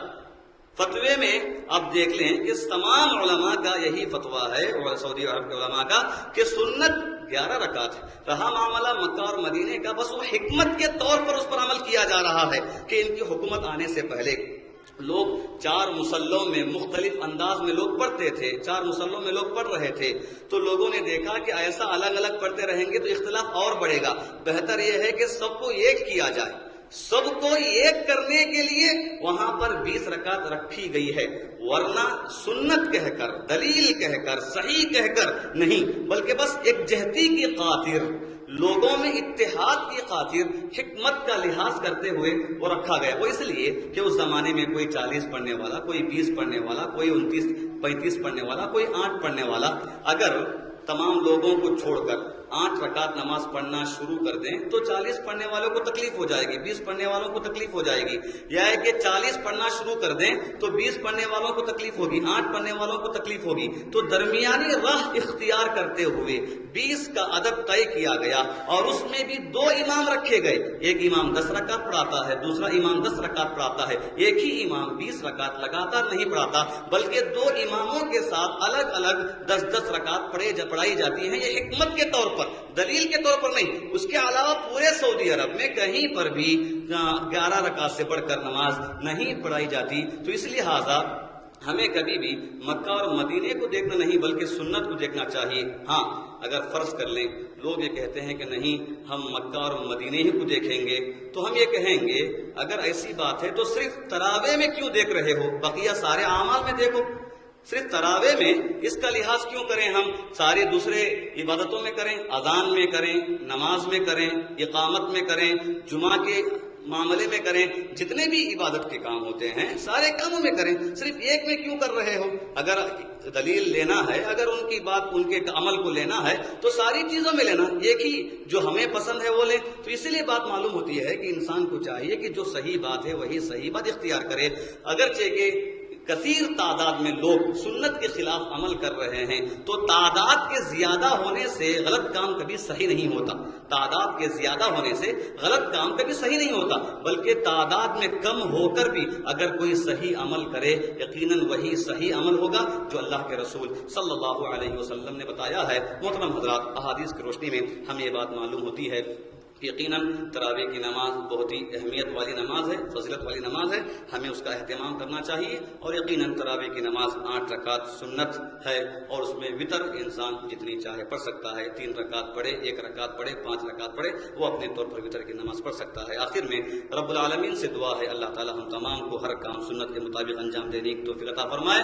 اللہ تعالی ہمیں اختلافات سے، شر و فساد سے بچنے کی توفیق عطا فرمائے. اللہ تعالی ہم تمام کو محبت کے ساتھ، الفت کے ساتھ، پیار و محبت کے ساتھ رہنے کی توفیق عطا فرمائے. اللہ تعالی ہمیں اتحاد قائم کرنے کی توفیق عطا فرمائے.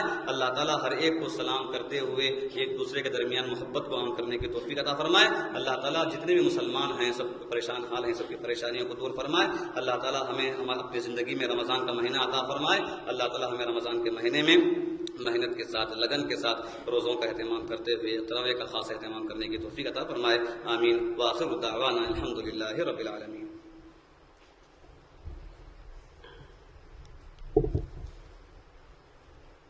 شکراً، جزاک اللہ، بارک اللہ فی علمک. اللہ تعالیٰ آپ کے علم میں اور ترقی عطا فرمائے. ماشاءاللہ شیخ محترم نے بڑی تفصیلی گفتگو ہمارے سامنے رکھی ہے. اللہ رب العالمین سے دعا ہے کہ اللہ تعالیٰ آپ کے علم میں اور زیادتی فرمائے. اس کے بعد میں آپ کے سامنے ہمارے اس اجلاس کے مہمان خصوصی ڈاکٹر ابو بکر محمد ہاشم صاحب کو دعوت دیتا ہوں کہ وہ آئیں، 2-3 باتیں آپ کے سامنے رکھیں.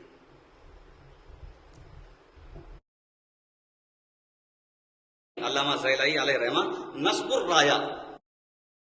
مدینے میں حرم شریف میں 20 رکعت کیوں پڑھی جاتی ہے؟ میں وہاں رہنے کی مجھے یہ ملی، کئی برس پیچھے میں رہا، اور حال میں بھی 3-4 برس پیچھے 1 مہینہ تک تھا میں. تو حرم شریف میں 20 رکعت پڑھی جاتی تھی، اور مدینے میں 20 رکعت پڑھی جاتی تھی. رمضان میں اور بقیہ دن ریاض میں رہنے کی مجھے چانس ملا مجھے. تو ریاض میں ہر ایک مسجد میں 8 ہی رکعت پڑھی جاتی تھی. تو مولانا نے کہا، میں یاد آیا مجھے، اس لیے. اور صحت کے بارے میں 1-2 باتیں میں بولنا چاہتا ہوں، کیونکہ آج کل کے معاشرے میں وہ کام میں آئے گا. امیونائزیشن بولتے ہیں. امیونائزیشن بولے تو بیماری کے روکنے کے لیے ٹیکہ لگانا. ٹیکہ لگانا اس میں بیسک امیونائزیشن ہے. بیسک بولے تو کئی سالوں سے، 50 سال 60 سال سے آتے ہیں. تو سرکار والے مفت دیتے ہیں وہ. اور بیماریاں ہیں ٹی بی کے لیے BCG لگاتے ہیں. اور بعد میں ڈپتھیریا، ٹیٹانس اور ووفنگ کف، DPT بولتے تھے. ڈپتھیریا بولے تو خطرناک بیماری ہے، وہ گلے میں وہ جراثیم پھیل کے آتی، گانٹ آتی ہے، اور خطرناک بیماری ہے. علاج نہیں کرنے سے موت بھی آ سکتی ہو، ڈپتھیریا. اور ووفنگ کف پر تو باندرے کھانسی بولتے ہیں.